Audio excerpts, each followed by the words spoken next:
All right, Joe. Robert Meyer Burnett has returned. Give me that countdown. In 5, 4, 3, 2, 1. Get on your bikes and ride.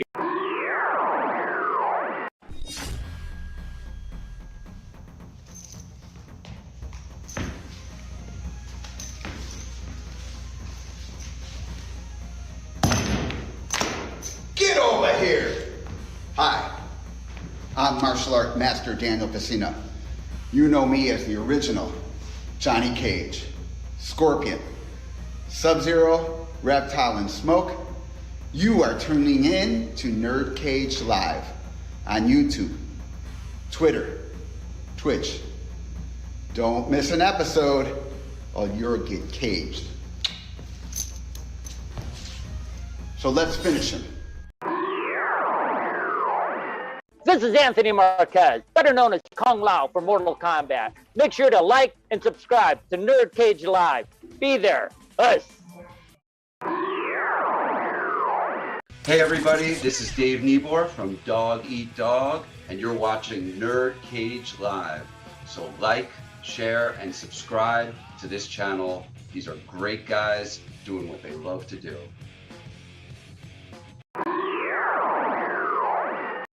Hi, I'm Leah Montalongo, the OG Sindel. Please like, subscribe to NerdCage Live. This is Ernie C. from Body Count. You're tuned in to NerdCage. Can you like and subscribe? NerdCage Live and gaming are a perfect match. Shoot the J, Joe. Okay. Shoot it. All right. Over on NerdCage Live on Twitch, Jay and Joe go live. Call me Bazooka Joe. It's all about Kaboom! Playing both old school and new school games every Tuesday night. Ooh, what a sight! Jay, stop looking at her face and run. But she's so beautiful. So be sure to follow NerdCage Live on Twitch. Run for your life, Joe. Run for your life, Joe. Running. Run faster. Oh no, Joe. The galaxy's doomed because of you. To scratch your gaming itch. Oh, nice kick, Joe. Thank you. Yo, that's diabolical. Wait. Yo! That's twitch.tv/NerdCage Live. Hey guys, it's the original Shao Kahn, Brian Glenn, and I'd like you to subscribe to NerdCage Live.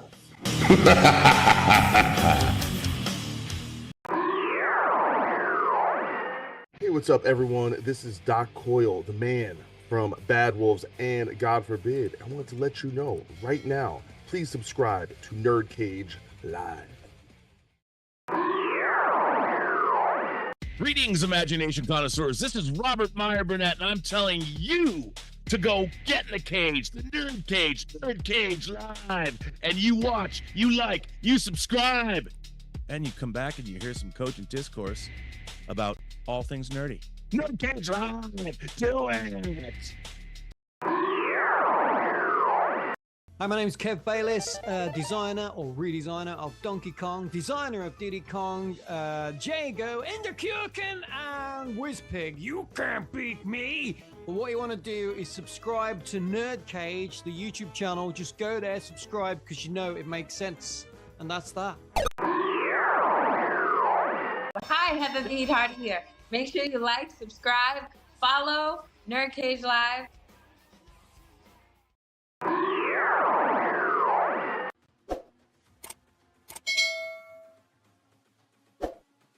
That time is approaching once again, NerdCage Nation. That's right. Mark your calendars for Saturday, December 13th, starting at noon Eastern. For Cheesy Movies for Charity 4, Alien Babes Galore. Let's go. This year, our goal is to raise $2,500 for St. Jude's Children's Hospital using the Tiltify app. Not only that, during the event, we will give away a Nintendo Switch 2 to one lucky and generous donor. Details on that coming soon. So join us right here on NerdCage Live for an all-day watch party event live right here on this channel, watching 5 films of cheesy goodness that feature an alien babe to make this a fun time. We'll reveal one movie each week. Exploding transition! So quick recap, at noon Eastern, we'll be watching Species, 2 p.m. Eastern, Splice, followed by Supergirl at 4 p.m. And we couldn't help ourselves, but we have to watch one of the most bizarre sequels ever made with Gremlins 2. You know, the one with Greta, which is streaming for free on HBO Max, which we'll be watching at 6 p.m. Eastern. Once again, we look forward to ending this season of NerdCage Live with a bang for a great cause, raising money for one of our favorite charities, and we have no doubts that we could do it with your help, NerdCage Nation. And be sure to like and subscribe to NerdCage Live, and we look forward to working with St. Jude's once again for Cheesy Movies for Charity 4, Alien Babes Galore. Thanks so much, NerdCage Nation. We will see you Saturday, December 13th.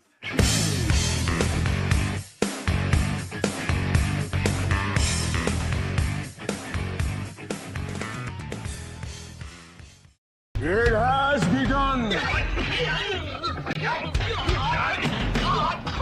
If what you say is true, the Shaolin And the NerdCage could be dangerous.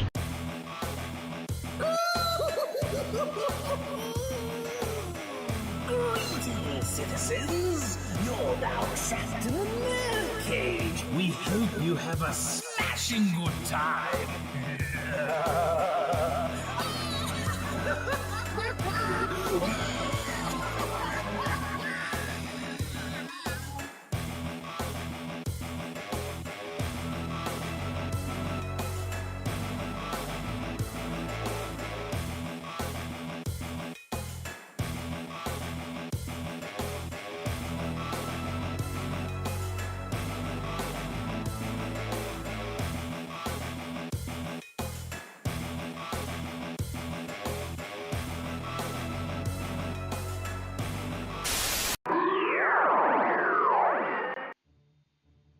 You're now about to witness the strength of geek knowledge. Hello, welcome. That's right. Once again, you are trapped in NerdCage Live. This channel is a celebration of all things pop culture, including movies. So, if you're new to the channel, if you're coming from the Robservations side, please hit that like button and subscribe. I'm your co-host, JSG, Certified Geek, 7 days a week, coming to you live from yours truly, the land of the orange of Syracuse, New York, and always among us is our moderator and trollhammer, stronger than the DK Banana Slammer, Joe of FallenOne Gaming. Please introduce our guest. Tonight we have him back, everyone. The one, the only, Robert Meyer Burnett. How you doing, sir? I am happy to be back, you guys. There's a lot to talk about. It's a crazy time we live in. Absolutely, and real quick, Joe, before we get any further, anybody in the chat that wants to say hello? I see. Let's see if I can butcher this or not. Yastriva Stava is in the chat tonight. Hey, thanks for coming in. All right, so real quick, if you guys are just getting here, real quick, we'll just promote real quick. If you haven't already, mark your calendars for Saturday, December 13th, Joe. Yes, for Cheesy Movies for Charity 4, Alien Babes Galore. Yes, we're going to watch 5 terrible movies with alien babes in it, and our goal is to raise $2,500 for St. Jude's Children's Hospital, and you may be able to win a Nintendo Switch 2. Details coming soon. And Joe, tell them about last week's live stream. Yes, last week's live stream was an amazing one with the voice of Chris Redfield himself from the Resident Evil remake, Joe White. Yes, and next week, everybody, we are doing our NerdCage Live Thanksgiving food tier maker. So join us for that as we rank our favorite Thanksgiving holiday food. That should be a lot of fun. And then mark your calendars for Friday, November 20th, as Rocky IV turns 40. And we're going to have Chris Bumbury and John Fallon of JoeBlow.com to talk everything Rocky IV. Should be a hell of a lot of fun. And then Joe, Sunday over on Twitch. Yes, Zelda Wind Waker HD. We get to begin our playthrough of that. Yes, Gem. twitch.tv/NerdCage Live. And of course, get yourself a NerdCage Live t-shirt. Again, any size, any color, like the one Joe's wearing. Whether if you're a skinny booty call or a fat fuck, big or small, we love them all. The link to our TeePublic's in the description of this video here. Every live stream, and across social media, Joe. Yes, if you want to get us on Twitter or Instagram, both handles are at @nerd_cage. Our link to our Discord is in the description. Become a member there as well. And our Facebook discussion group, that is NerdCage Nation. We love everything you guys put up there. No spoilers, no politics, and for God's sakes, keep it civil. Absolutely. All right. So let's just get started here. So Rob, it's we had you on last year, and last I knew, you had a very sizable audio drama you were working on. Is there anything you can update us on that department? What you're working on? It's finished. The audio drama is finished. You can listen to it. It's called True Noir: The Assassination of Anton Cermak. You can get it right now at truenoir.co. It stars Michael Rosenbaum as Detective Nathan Heller. It's got everybody. David Strathairn, Academy Award nominated David Strathairn, is in it. Anthony LaPaglia plays Al Capone. Katie Sackhoff is in it. Bill Sadler, the villain from Die Hard 2. You might remember him from Bill and Ted's Bogus Journey. He played Death. He also starred in a movie I produced called The Hills Run Red. Nick Turturro, the number one Yankees fan in the world, he's in it. I'm really proud of it. In terms of what I've done in my career, I directed, produced, and edited the audio drama. It was written by Max Allan Collins, the great Mystery Writers of America Grandmaster, who he wrote the graphic novel that Road to Perdition was turned into. And Max, interestingly enough, he wrote the script based on his first Nathan Heller detective novel, True Detective. He's written 19 novels about this character that span from the early 30s to the late 60s, and the audio drama is the first story about Nathan Heller. It's 4.5 hours long, and it's mixed in 5.1, and I mixed it like a movie. My idea was, why are audio dramas and books on tape? I wanted this to sound like it's a movie that you just can't see. So if you listen to it on a home theater system, it will rock your home theater system. It's in 5.1, and nice. Really excited about that. And then currently right now, a feature film I produced called White Devils is available. It's call it a traumatic familial horror film, and it's based on South African playwright Reza David's 1985 play African Gothic, and you can get it right now at White Devils the movie. We have a special 2-week VOD preview happening, so support. Hey, it's $9, well, $9.99. Support. Yeah, I think I saw the trailer you put up of it. Yeah, support independent filmmaking, and what we're trying to do is just get a little word of mouth out. We're gonna have it's a micro budget movie. We made it for less than $500,000. I'm really proud of it. So having the audio drama come out and our film White Devils is great. And it's the same team, some of the same team that made Tango Shalom, a film I produced and edited. Director Gabriel Bologna is the same. Massimo Zeri, the cinematographer, is the same. And we have another feature film project that we're hoping to finance shortly that I'm really excited about. And then I've got some things that I'm working on as well. So, yeah, it's fun. Right now I'm doing some Kickstarter perks for True Noir. We have a soundtrack album that's really great because we had 5 hours of original, well, not 5 hours, 3 hours of original music was composed for the audio drama, just like a movie. And we're putting out a DVD or a Blu-ray of the audio drama with multiple sound mixes. So # support physical media. That's the one thing I love about you, is that you're a strong supporter of all things physical media. So I mean, I get stuff in the mail pretty much. I mean, if you saw, it's ridiculous. I mean, I just watched John Carpenter's In the Mouth of Madness. This just came out in a beautiful new 4K edition. Oh, nice. From Arrow in the UK, box set with really, I mean, I'm a huge John Carpenter fan, and I really like this movie. It's the third of his Apocalypse trilogy behind The Thing and Prince of Darkness. And this movie, it's kind of incomprehensible, but it's great. Speaking of The Thing, is it true that The Thing 2 the sequel to The Thing's in the works from Carpenter?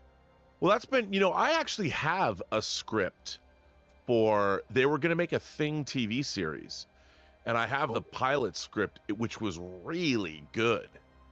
And I guess they will. They've got a great take on, I don't know if it's going to follow what they did with the prequel. I mean, with the original. The version that they were going to do for TV was an actual sequel to the film. And it was really, really good. I wish they had made the show. So I'm looking forward to whatever Carpenter's cooking. And then the video game that came out a while ago. Video game. Yeah. So I'm interested. I just if they keep it practical, I'm all for it. I don't want to see a fully CGI. I don't know what Carpenter has planned. So, but I'm interested. Yeah. Oh, by the way, Erica Mason in the chat is asking you who gave you that Blu-ray. Which Blu-ray? The one you just showed us. The one you just showed us. The In the Mouth of Madness? Yeah. I bought this. Yeah, okay. nobody gave this to me. I bought this from Arrow. What's really interesting, so Arrow in the UK has licensed out from Warner Brothers a lot of movies that have yet to come out in 4K. They're putting out Excalibur. Nice. They just did their 2010. They just put out Peter Hyams' Outland. My favorite, Under Siege. You know, that's probably the best. I mean, look, I love Above the Law, the first of his films, but Under Siege is probably the best of his movies because it was directed by Andrew Davis, who directed The Fugitive. And they're putting that, so they're Arrow is diving into the new line, and they're putting out The Mask that just came out in 4K. Yes, I saw that on Facebook. Yeah, so Arrow, they've licensed out a lot of titles to Arrow, and Arrow does a really great job putting out Warner Brothers stuff. And they're putting out a lot of genre titles that just haven't made it to 4K. I'm really excited about Excalibur. I actually over on JoeBlow.com, Rob, I actually just interviewed Chuck Russell a couple months ago. And we did talk about The Mask, because the one thing he was promoting his latest movie, which was a remake of Witchboard. So we were talking about that, and then I kind of squeezed in a couple of questions afterwards. And then he's doing well because they just released the Nightmare on Elm Street box set with and so he did Nightmare on Elm Street 3, Dream Warriors. Yep. And and then they released The Mask. Mask. Yeah, because I didn't know, because the one things I asked him was just like I saw The Mask when I was a kid, but at the time I had no idea that it was a comic.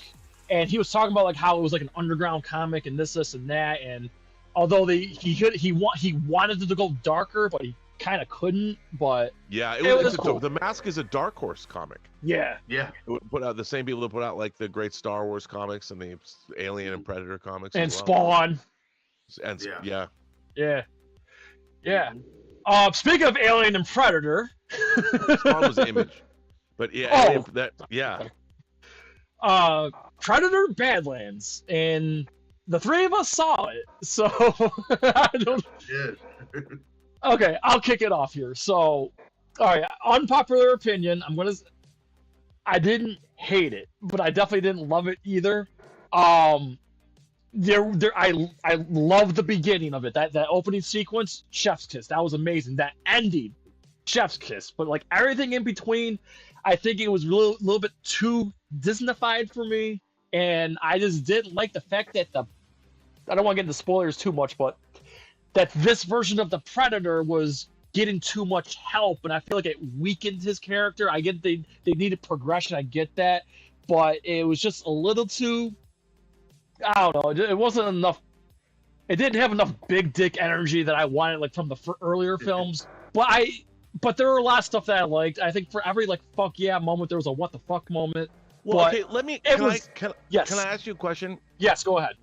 So here's the thing. What I found interesting about this movie was it had a lot of things, traditional elements that like, and I don't want to spoil anything, but the idea of an outcast who has to prove themselves. Yeah. And in the process develops an unlikely motley bunch of people to aid that quest is a classic trope of westerns, of samurai films. And the thing is the first Predator, John McTiernan's Predator, is a great movie, but it's essentially a slasher film. And they just said, well, what if the slasher was an alien? And, you know, you know very little about the Predator other than they're technologically advanced, they're spacefaring, they have incredible weapons. Yeah. But then at the end of the film, that's it. You don't know anything about their civilization. And one of my favorite things ever in any science fiction movie ever is the beginning of Aliens versus Predator Requiem. Yeah. When we actually see the Predator homeworld. You know, there's a little emergency signal, ding, ding, ding, ding, ding. There's a problem with Earth, you know, whatever. And if you drill down into the Predator culture, we've only seen Predators that are basically good old boys on their hunts. Yeah. You know, but if you have a spacefaring race that is advanced enough, they're way more advanced than we are on Earth because they've got ships that can travel at least faster than light. They've got incredible weapons technology and all that. So you have to assume that there's a whole, like, there are Predator scientists. Yeah. There are Predator colleges. You know, so we, as human beings on the planet Earth, watching films, we've only seen a little tiny sliver of what, I mean, once you drill down into the Predator culture, there's so much going on that to me, I'm like, once you saw that they live in cities and stuff, I'm like, what does a Predator metal band look like? Yeah. Because there's got to be one. So if you like, all we want is like only one kind of story. And as they've expanded, like there was the Dark Horse Alien versus Predator comic is amazing. That first comic. So I thought by taking the classical, how is a warrior forged? How is a young warrior? He has to go out into the world. Yeah, the rite of passage. Rite of passage is such a classical tale. Yeah. And to use the Predator, and especially at the way it's set up, the first 10 minutes of the movie are incredible. Might be the best part. You get to the planet. Well, I don't know, because I love sci-fi action adventure. Yes. And it's like, to me, the thing about the first Predator movie is it's really one note. It's this group of guys against a predator and he's trying to kill him. But this was a much more fleshed out classical science fiction tale, or it was a myth. You know, it was you could have read this story in ancient Greek mythology about somebody who was cast out from Mount Olympus and had to go prove themselves. And that's what I really liked about it, is that I thought that Dan Trachtenberg, who made Prey, which was much more of a I actually liked Prey a little more than this. Yeah, because it's more of what I think you wanted. Yes. And then I loved Killer of Killers. I didn't see that one. It's amazing. And Joel did.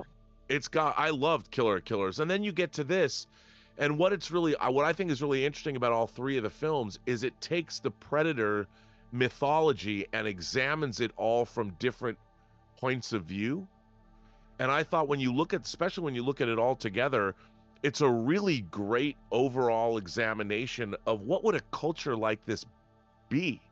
Yeah. You know, what would the Predators, because I don't care. So watching another Predator hunt down a bunch of humans would be like, whatever. I mean, we've seen that. Yeah. So to see a different kind of storytelling, and by the way, he made the movie he set out to make. That's what I felt about it when it was over, especially the very end of the movie. I was howling. Great at the ending. last I will give that. I was like, bring that on, son. I love the whole thing because, as I said in my Out of the Theater review, I felt like it was the 1980s because it had the same kind of energy that a Ghostbusters or a Back to the Future or a Fright Night that was playing with these tropes but did it in an interesting way. I mean, Predator's almost 40 years old. Yeah, 1987. I mean, there was so much imagination in this film from every single like all the creatures on this planet, and it also solved the problem that Alien Earth, you know, now Weyland Yutani learned from their experience in Alien Earth. Like, you don't send human beings out to go after the most dangerous alien species in the universe. You use synths that can't be affected, and I thought all that was, it really worked for me. Okay, that's my defense of it. Joe's up there with a lot of people are dragging me on Twitter, which is fine. But I'm like, don't you want to see something new? Yeah, I mean, they were awesome at world building, and that's what got me. That and the.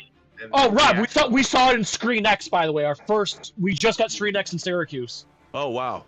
Okay, how was that? I prefer IMAX. It didn't do it for me. It kind of takes you out of it. It distracts you a little bit. It's out of focus because the projectors are so close to the wall, and it only comes on during big landscape scenes, yeah. and then they shut it right off. So IMAX is definitely the way to go. But I'm glad we did it. But yeah, Joe, go ahead. I didn't mean to interrupt you. I had to just point that out. No, you're good. You're good. I mean, and it's funny because they were telling us kind of why they took away the 40X, and apparently first of all, Apple is the moneymaker in that building, and apparently they were pissed off that the noise was dripping into their business. so they pretty much kissed Apple's ass for that. On top of that, they said that the children were throwing up too much and they had to keep cleaning it up. So they kind of did away with it. But wow. It is. But Joe, what did you like about the film? Because I know you loved it a lot more than I did. Yeah, I mean, like I said, the world building is on point. The action was there when it was needed to be there, and this is where Jay and I differ. Is I actually like the fact that he did the whole Wolfpack thing rather than, go super alpha with it. Because I mean, he is finding his footing and everything. And by the end of the movie, he definitely shows that he can prove himself and everything. But it took help to get there. And basically, what I've tried to tell Jay is that the predators that are alphas in the rest of the movies, they all died by the end of it. Right. They all died trying to fight alone. Yeah, but those the ones that we've seen. There's other predators that have trophy collections. Yes, I know that. But the ones that have been showcased have all died trying to fight alone, and this one survived due to companionship. Well, and if you think about it, like, again, there's a whole predator civilization, and I really thought that they've expanded the lore. They were expanding predator lore so much. The fact that it was pretty ballsy for them to have a predator speak in its own language subtitled for an entire movie. Yeah. I was like, that was, and the whole, there were so many cool things about, I just thought it was a cool action adventure science fiction movie. It reminded me of like an Edgar Rice Burroughs story, or as I said on the John Campea show, it was like a Frank Frazetta painting come to life, or a 70s van painting that you see airbrushed, creatures on alien planets. I mean, it was so. I mean, I can understand that the thing is, it's what the director wanted to make. Yeah. And if you look at all of his films.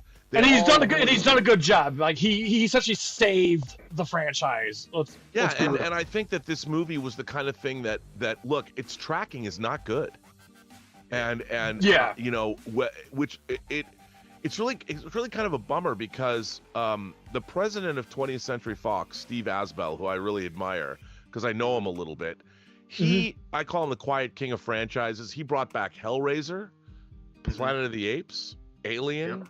The Hand That Rocks the Cradle, and he's really gone in there and found filmmakers like Fede Alvarez. I didn't love Alien Romulus, but Fede Alvarez loved the Alien franchise, and he's going after these filmmakers that really want to try something. And I thought Alien Romulus was Alien's greatest hits.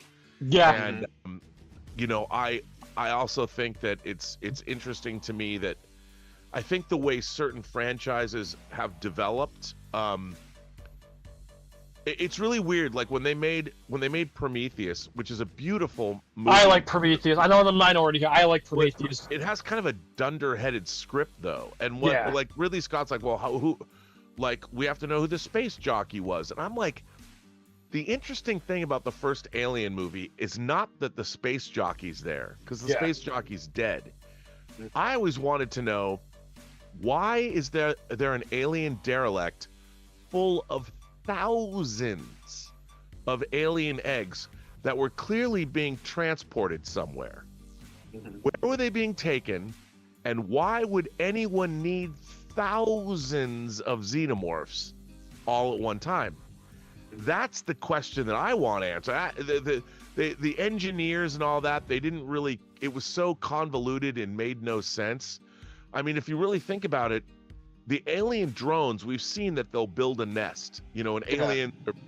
Well, if you had thousands of alien drones, and if they're designed so whatever life forms they encounter, they can impregnate an alien embryo, and the alien embryo can, because like in Alien 3, you had the dog alien, and then you had the cow. The aliens take on the characteristics of whatever creature they implant their embryos in. And they did it in Mortal Kombat. In Mortal Kombat X, the xenomorph took the form of a Tarkatan Baraka with the blades.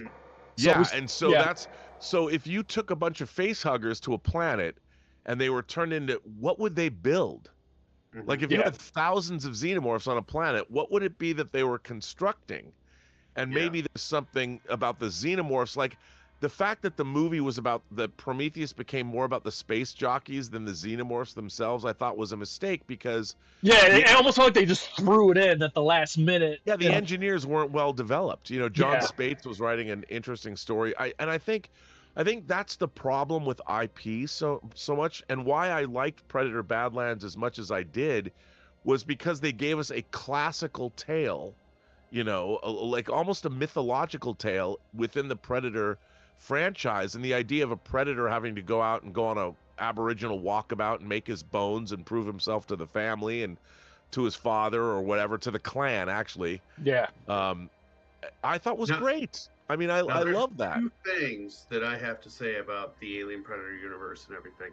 One is, first of all, have you seen Predator Killer of Killers? Yeah, I loved it. Okay. What I was hoping for was a post-credit scene where we find out that Dutch is cryogenically frozen. I was hoping that they would actually, because it's directed by the same guy, I was hoping that they cross that idea into live action. Because I think where this is going to apex eventually, if we can do it while they're still alive, is you're going to see somehow, I don't know if it's going to be through cloning or if it's going to be through cryogenic freezing or what, but I think you're going to see Dutch and Ripley working together somehow. I think that's going to come to fruition. Yeah, I just don't know. Okay, but would that be good? If you make it in an AVP setting, kind of. I think though, because we've versus Predators and the protagonists together. But they've already taken Ripley so far into the future, and they've cloned her and brought her back from the dead, and there's. I just think that. I just figured this would be like a one last ride for the two of them. Right. Yeah. I definitely want to see. I definitely want to see Dutch again. That's just me. Yeah. I mean, Schwarzenegger is he's in his 70s. So how do you make it? It would have been great if they made it 40 years ago. Yeah. But I just love that character, and I just felt like I've always wanted to see him back one more time. Yeah. As the one that survived that one encounter. I just think that the Terminator franchise has proven why that's not really a good idea. Because you look at that and go, okay, well, the thing about the Predator franchise is now that you've created a society and a world, you can do so much more with that world, and it's opened up. Like, look, how cool would it be if you had a movie of colonial Marines and a special forces group of Predators? Because you're cooking now. You have a Predator. I actually pitched this idea. So the Predators got to have an army. They have to have people that they're fighting against. So what if you had two groups, a human group and the Predator group, and they have to do something? Maybe the xenomorphs are those whatever that derelict was doing with those thousands of aliens eggs. Maybe that's happening somewhere. And Earth, the Predator home, the Yautjas and the humans have to team up together. First, they have to work together. Yep. Like, how do you, can you imagine a scene like out of the Dirty Dozen of a group of predators and a group of colonial marines trying to train together and learn to work together and coordinate their fighting styles. I mean, you could do something really cool, and then they all have to go out and take care of their problem.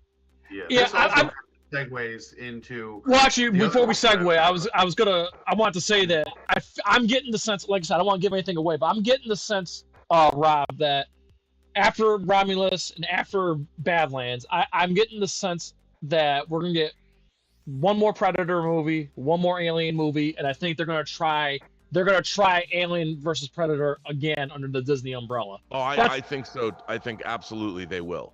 Yeah.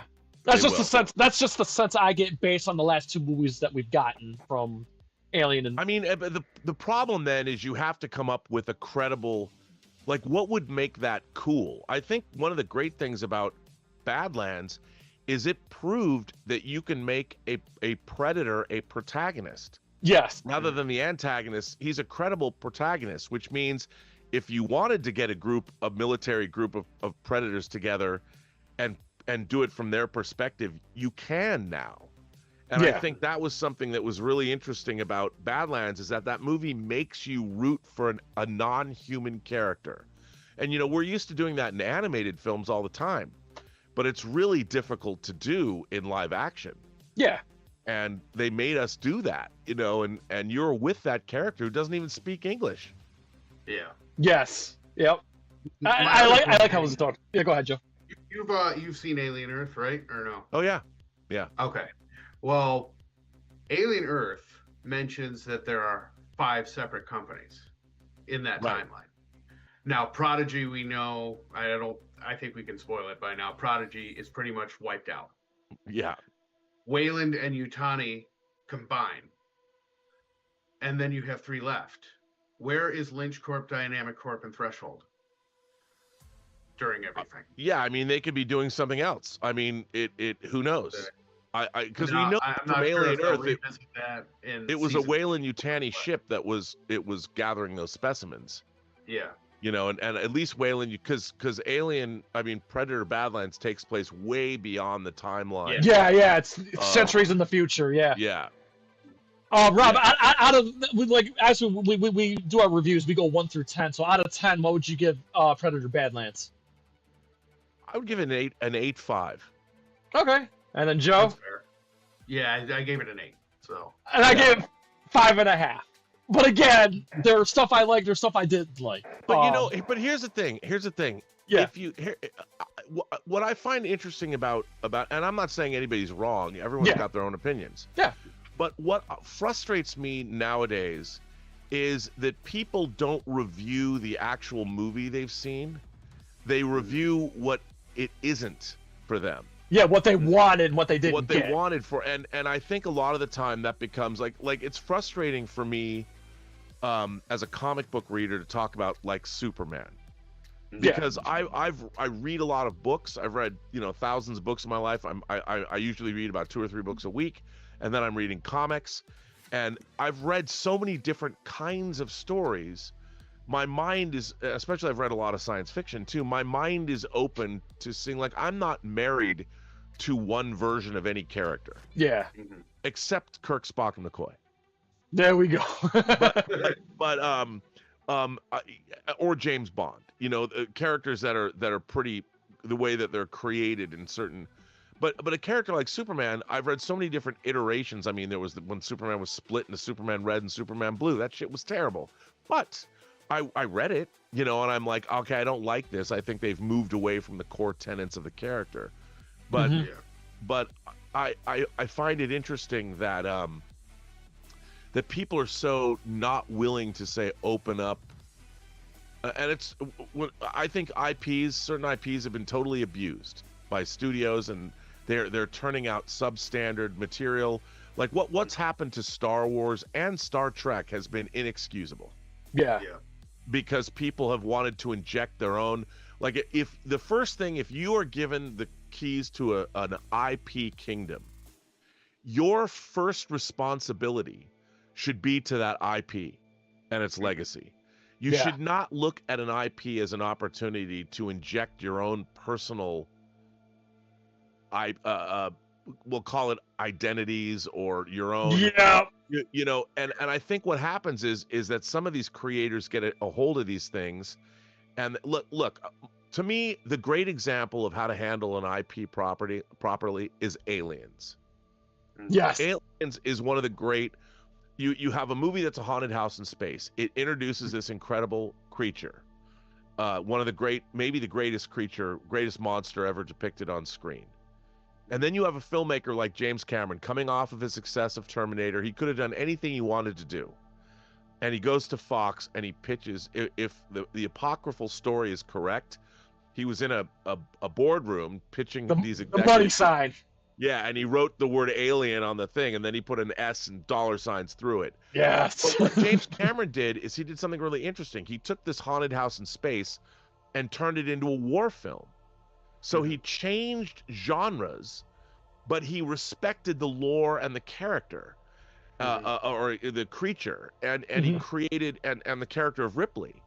And he created something that was, it took the franchise in an entirely different, exciting direction that we couldn't have imagined, and there's an argument to be made that Aliens is the greatest sequel ever made. I mean, after like Godfather 2, Empire Strikes Back, and The Road Warrior, I mean, it's right up there. Yeah, you know what I look at, Rob, is when you look at Alien, the first movie, the time it was made in the 70s, and, you know, it's like an art house film. It's like it's an art, you know, kind of like a, you know, kind of like a dark film, whereas Aliens in the 80s was all about spectacle and summer blockbusters and this and that, you know, kind of like Rocky 3. So Aliens is like that 80s, you know, high octane blockbuster version of that. Like, dude, they're both 100%. Yeah, they're both, you know, like, and that's their what time Cameron period. wanted. Cameron wanted to do that, and what the thing is Aliens is a James Cameron movie through and through.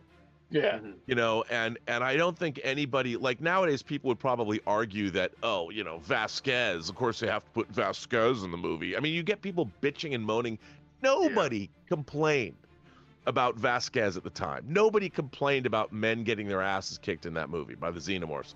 Nobody complained that Hudson was kind of a pussy, because he was a beloved character and people understood what was going on.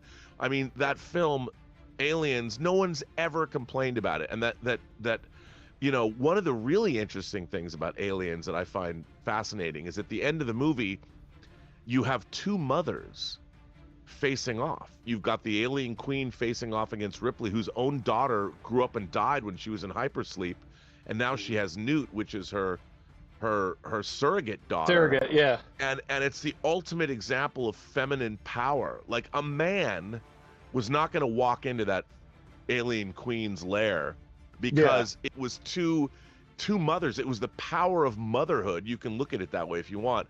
Ripley that was what gave her strength. She was a mother that lost her daughter, and now she has a new daughter to protect, and she's able to walk into the lion's den because of that. No one complained. Yeah, and he did the same thing in Terminator 2. He brought the Sarah Connor element in Terminator 2.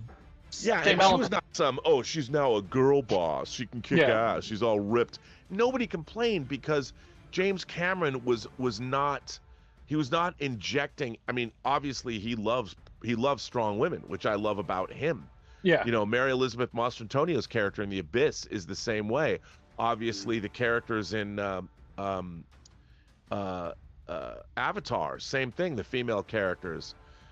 Even the goddess Awa is a female character. By the way, when you saw Badlands, did you notice that they played a new Avatar trailer in front of it?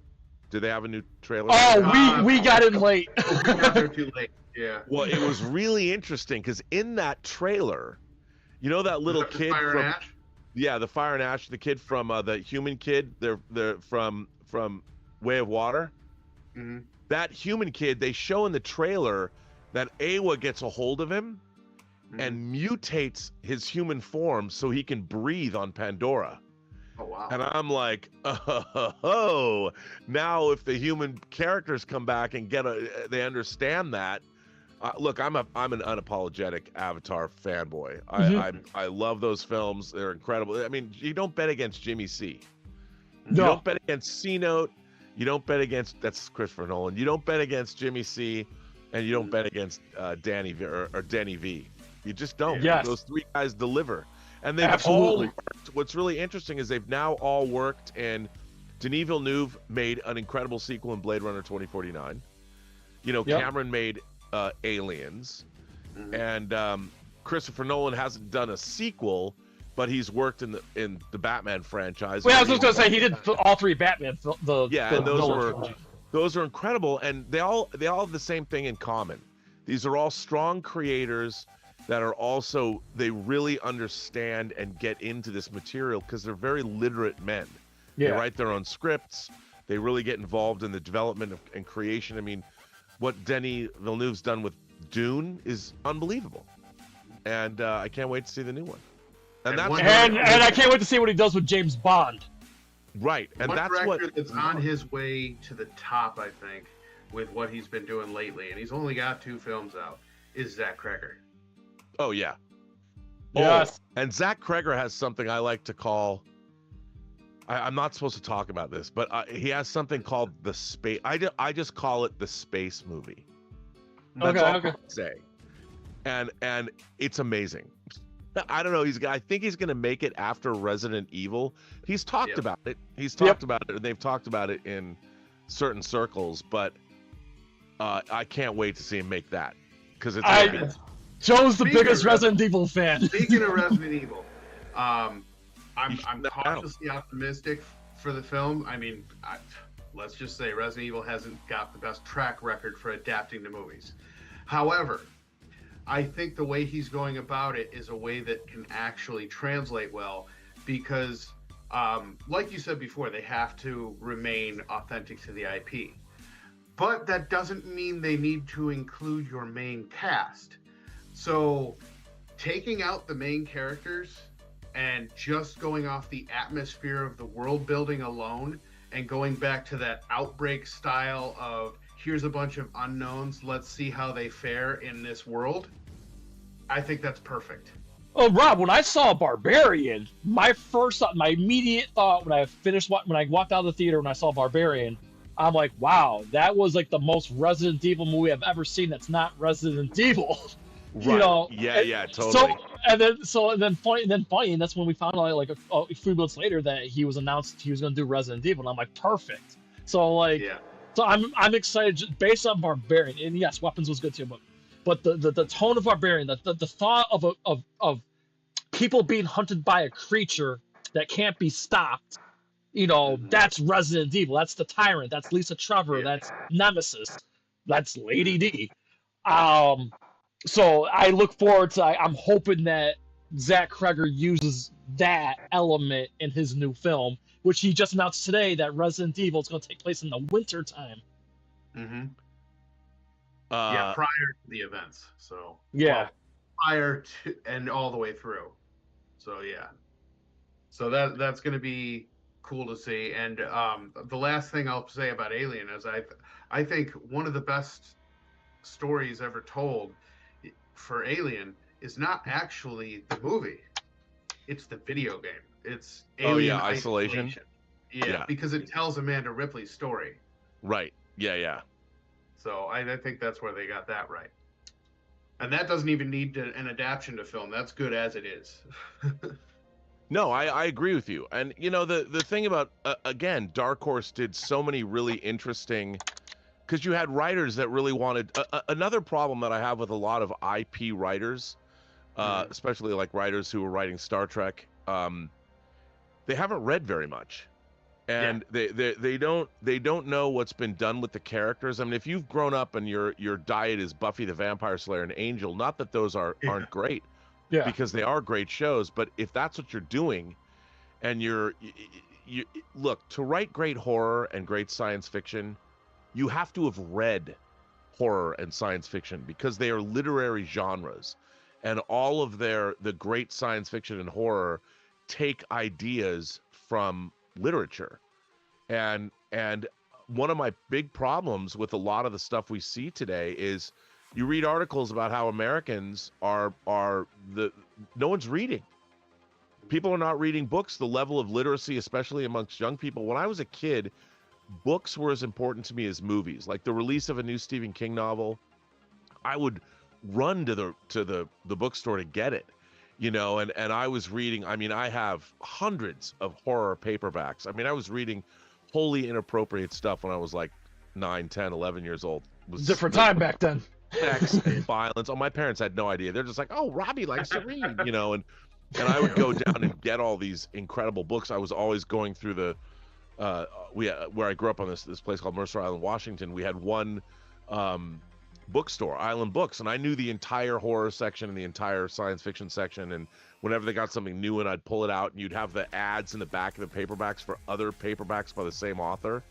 And I would go, and I was always ordering books and running to the bookstore and picking things up. My mom's like, why does the bookstore always call here? And I'm like, well, I got an order. This is, you know, pre-Amazon, late 70s, early 80s. Yeah. I couldn't get enough because that's where all the great movies were fine, but the great science fiction and horror were in the pages of books. Oh, yeah. Yeah. So for sure. that's, you know, and nowadays, we're still getting great horror films, but Zach Kreger, his scripts are original. Yeah. You know, he co-wrote the Resident Evil script, but Barbarian's something he wrote. Weapons is something he wrote. His, what I like to call that space movie, he wrote that, and then he co-wrote the Resident Evil script. And that's what you want. You know, you want people to write and direct their own things, because then you're getting an original vision. And of course, Dan Trachtenberg, the story, he didn't write the script but he came up with the story for Predator Badlands. And so the thing that I love about the film is that I felt we got an auteurist vision. You know, you might not like where, like you said, you wanted more of a big dick energy Predator, and I totally understand that.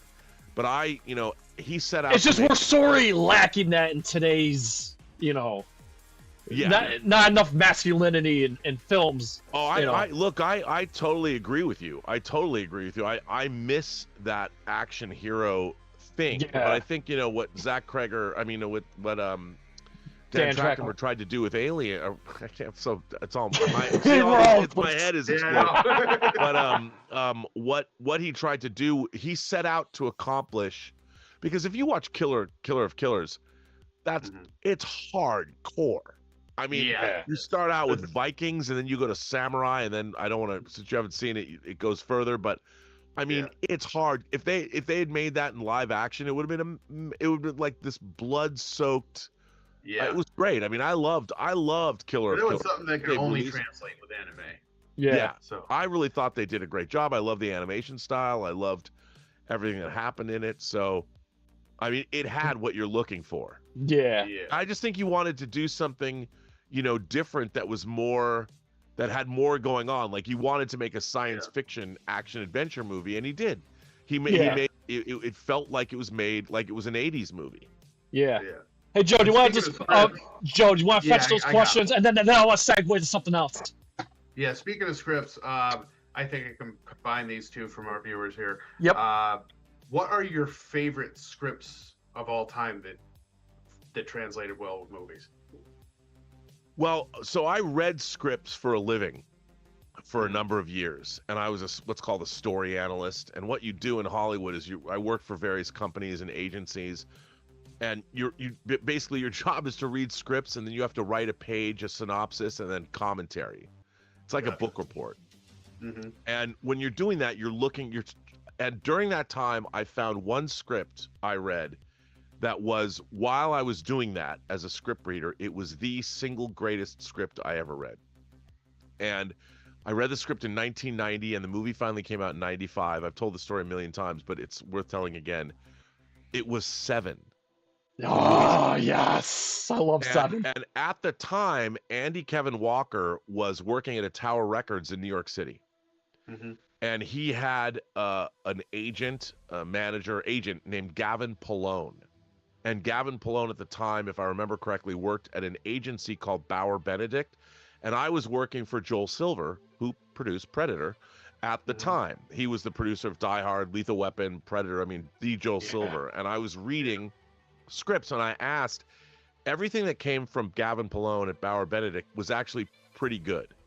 So he had great taste in material, and he was looking for new writers. And when Seven was given to me, I actually read the script.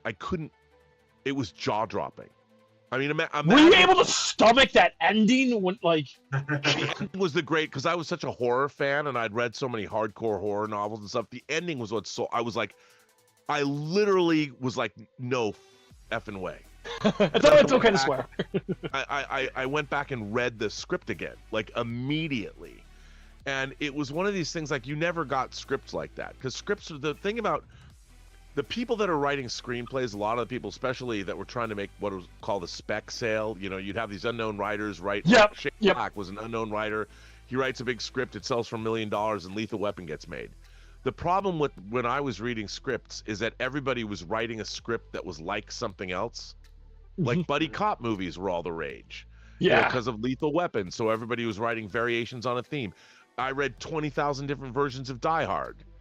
You know, the running joke was there were so many variations of Die Hard that one day I read a script and it was Die Hard in a building because it had come full circle. Yeah. You know, and that's what people did, and they would write. And I used to say I was the head of development for this director, and at one point I was throwing scripts when I was done to the point where I'm like, this is derivative crap, and I would throw it into in our office. We had a corner and there was just this stack of scripts, and I said, if this script ends with one of the protagonists shooting the antagonist with a gun, I'm gonna scream, because and then I read 7, and 7 was nothing about that script was predictable. I had no idea when John Doe turns himself in, you know, at the end of Act 1. I'm like, what is going on? And when I got to that ending, it was so shocking. And, you know, the reason the movie took 5 years to get made was everybody wanted to change that ending. You know, and it was David Fincher. David Fincher had made Alien 3, you know, and it was a big disaster, and he had a horrible time on it. If you watch Charlie Lazarica's documentary on the Alien Anthology Blu-ray disc, it's one of the great anthologies about how a movie goes wrong. He makes that film, and he didn't make another movie for 5 years, and he came back and he made 7. So that was Fincher's after he was had such a horrible time. And to me, the movie, when I read the script was more heightened. You know, it was more, there was a lot more garish horror elements in it. And Fincher downplayed those, and at first when I saw the movie, because I was seeing something else in my head, it was the same script, but it was the same thing that Adrian Lyne did with Jacob's Ladder. In Jacob's Ladder, the reality is away. I mean, you go to purgatory and there's all these winged demons. Trippy. Yeah, but what Adrian Lyne did to Jacob's Ladder, the ending was a little too soft. But what he did with the creatures in that movie was amazing. Yeah. I mean, that stuff was incredible, and that just came out in 4K from Lionsgate Limited. But that script was an amazing script, Jacob's Ladder. When I read that script, I'm like, oh my God. And that took a long time to get made, like 7 did. But in terms of scripts that I've read, I mean, so those are 2 examples, Jacob's Ladder and 7. But in terms of scripts I've read that I've seen be turned into movies, a lot of these movies I came to after the fact. I mean, the movies that we all love, I didn't read the scripts first. But Jacob's Ladder was interesting, because at first with Jacob's Ladder, I was really disappointed too, because they didn't go full on fantasy creatures in hell. But I think that Jacob's Ladder has some of the scariest stuff ever put on camera. Yeah. All that ink, like that Voulez-vous coucher avec moi scene when twist, Elizabeth Pena's dancing, and I mean, that scene's incredible. And when he's on the gurney being pushed down into the basement, and it goes into the body parts. I mean, that shit is amazing. Yeah. But yeah, there's a couple of scripts. There's a script that I read that Panos Cosmatos, who made Mandy and made Beyond the Black Rainbow, Mandy, the Nicolas Cage movie. And I think Andy Walker wrote a script called, I think it's called like Flesh of the Beast. And it's this crazy 80s vampire movie. And Andy Walker, who wrote 7, who wrote Sleepy Hollow. And Panos Cosmatos was supposed to direct it, and like Kristen Stewart and Oliver, or Kylo, not Poe Dameron. Frankenstein. Why am I drawing a blank on his name? Oscar Isaac. Oscar Isaac and Kristen Stewart were supposed to play this married couple in the 80s. It's this crazy vampire script that I really want to see get made, but I don't know what happened to it. They still talked about it getting made. If you look it up in the trades, Andy Walker wrote it, and I think it's called Flesh of the Beast, I think. But I really want to see that get made because that's really unique and weird and interesting. Speaking of Frankenstein, I don't know if you know this. I went to Epic Universe over the summer in Universal, and the Monsters Unchained ride that they have there. Now that I've went on that ride and everything, I really want to see the idea that they came up with for that translated into movie form, because what it is, if you have never been on it, I haven't been on it. It's the granddaughter of Victor Frankenstein. She basically takes up his legacy and finds a machine, or builds a machine that can control all of the Universal monsters. Like she can have them under her control. Where it goes bad is the last monster she has to control is Dracula, and she's having problems with it. So Wow. He gets loose. So I think that would be an awesome translation to a film. And real quick, did you? We were lucky enough to see the Guillermo del Toro Frankenstein in a theater a couple weeks ago. Like I said, we were lucky because we bought the last. What'd you think? I loved it. Oh yeah. Oh my God! Like it it wasn't perfect, but and I'm a huge fan of. I love, the Boris Karloff Frankenstein. Sure. I think this was probably the best take on the modern Frankenstein we've ever gotten. Again, it wasn't perfect, but I absolutely love the style of storytelling. I just wish my main complaint is there wasn't enough Frankenstein doing Frankenstein things. I want to see Frankenstein just fuck shit up. There wasn't enough of that. But I loved it. I loved it. Yeah, I did too. I interviewed the cinematographer Dan Lawson on Designing Hollywood. I dropped that last week. It's a really interesting. He shot Frankenstein and Crimson Peak for Del Toro and beautifully shot. And he also shot John Wick 2, 3, and 4. Oh yes. Okay, we got a segue before I forget, because we go on for but important topic. Maybe some. Okay, so everybody in the chat, there's gonna be some controversy here, because I might say a few things, but it's gonna have to be said, and we got the perfect man to discuss this with. So all the rage in the industry right now, Rob, is the sale of Warner Brothers. What is going to happen, and what's going to happen with DC, and what's going to happen with Mortal Kombat when WB gets sold, whether it's Paramount or Netflix? I know there's other names in the hat, but it sounds like it's going to be either Netflix or Paramount. I don't know what's going to happen. What are you allowed to tell us about this impending sale that's going to happen? Oh yeah, I'm like everybody else, just observing. I think, okay, here's what I think. If Netflix buys Warner Brothers, I think that's a bad thing. Yeah. Because Netflix, for all of their talking about, we're going to move more into theatrical, they're not. And I think that the reason that Netflix buying, look, to be honest, I hate to say this, theatrical movie going is going to die. It might take 5 years, it might take 10 years, it might take 20 years. But eventually that experience is going to die. And I think the reason it's going to die, and this is, a lot of people have a knee-jerk reaction when I say this, and I don't want to see. I love movies. I went and saw a movie last night. But the thing is, the place that movies hold. Okay, this is going to be. Let me first start and say this. Nerds, us, we don't even like movies. We only like a certain kind of movie. Yep. What's frustrating, half the movies that mean something to me, I go on my channel, I talk about them. No one's seen them. No one's heard of them. No one's watching them. What people like, what nerds like, we like superhero stories. Yeah. We like Star Wars stories. We like Harry Potter. We like monsters. It just so happens that movies have given us the best version of those types of stories. Yeah. So that's what we love. But we don't love cinema. We love watching those stories presented in movie form. But you don't have people going back and watching Krzysztof Kieslowski's Three Colors trilogy or the Double Life of Veronique. When was the last time anybody started working their way through Hitchcock's movies? And now there's always going to be people that go, I love Hitchcock. Blah. Yeah, yep. Talking about, like, if you know you're a cinephile, you know the difference. But most people are only watching genre movies. They're watching horror, they're watching science fiction.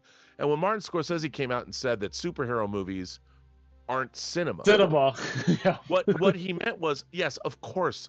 And then people have this knee-jerk reaction. They're not really paying it. They're not really understanding what Martin Scorsese is saying. And of course, superhero movies are great. And dude, I'll watch Infinity War and Endgame on an endless loop for the rest of my life. I love those movies. Yeah. But the thing is, those movies they don't delve into the human condition the way a lot of, like, Lawrence of Arabia does, or the way the Godfather movies do, or the way One Flew Over the Cuckoo's Nest does.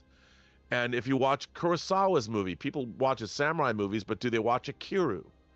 About a man who builds a park before he dies. I mean, there's so much cinema out there that's about the human experience. This is not nerd cinema. Yeah. And nerds aren't watching these movies, or I like to say imagination connoisseurs. They're just not. And there's nothing wrong with that, because we like sci-fi, fantasy, horror, the traditional nerds stuff. Spectacle. Yeah, but cinema is not necessarily like that. When was the last time anybody talked about the Apu trilogy from India? Yeah. That's all the stuff in film school, because those kinds of stories are about the human condition. The Bicycle Thieves, one of the most famous neo-realist films, Vittorio De Sica's Bicycle Thieves. Every film school makes you watch that movie, and it's about a man who has his bicycle stolen. And how many people are going to watch that and even get something out of it?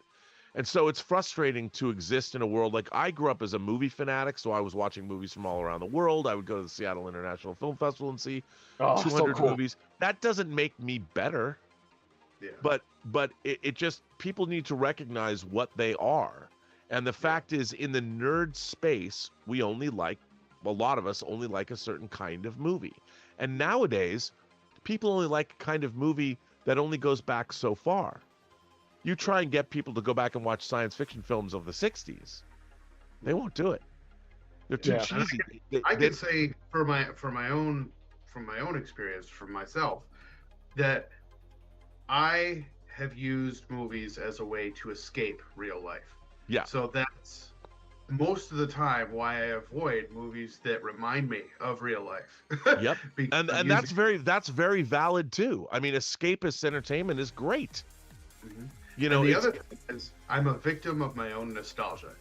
So a movie that I grew up on, when I hear that franchise is continuing, instead of saying, how can this be different?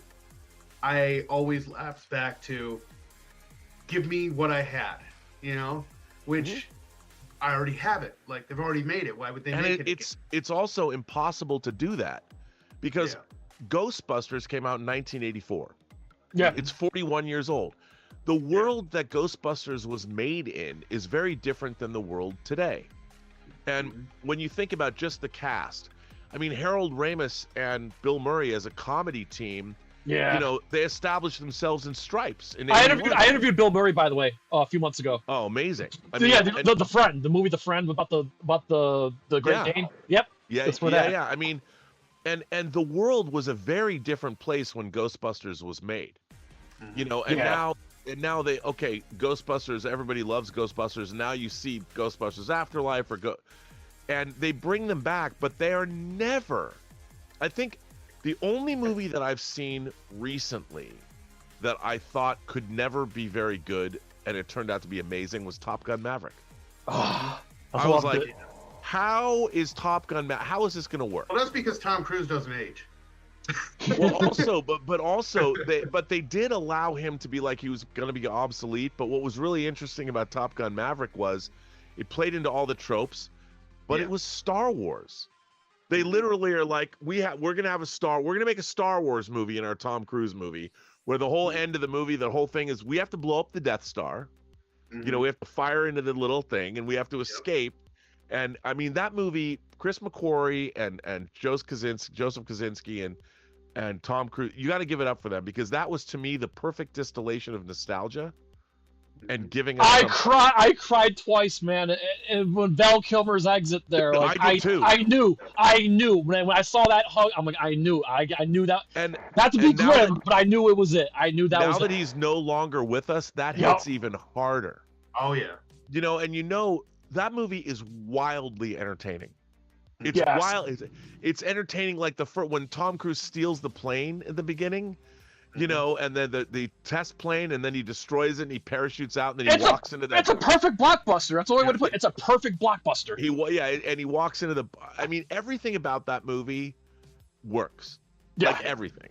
And you look at it, and you're like, yes, it's nostalgia bait, but they also updated it. And you like all the new. You've got girl pilots and guy pilots. No one ever goes, they had to have girls in there. No. And Rob, Those they got characters are nominated for great. Best Picture. It got nominated for Best Picture at the Oscars. Yeah, because that movie understood the assignment. Like, I was joking on the John Campea show. Yeah. And I was saying the other day that Tom Cruise is talking about making a Days of Thunder movie, a sequel to Days of Thunder. He's got it. I was like, what they've got to do is they've got to make it, the Days of Thunder sequel has to be an F1 sequel as well, where Cole Trickle, Tom Cruise's character from Days of Thunder, because the movie opens, F1 opens with Brad Pitt racing Daytona, racing stock cars.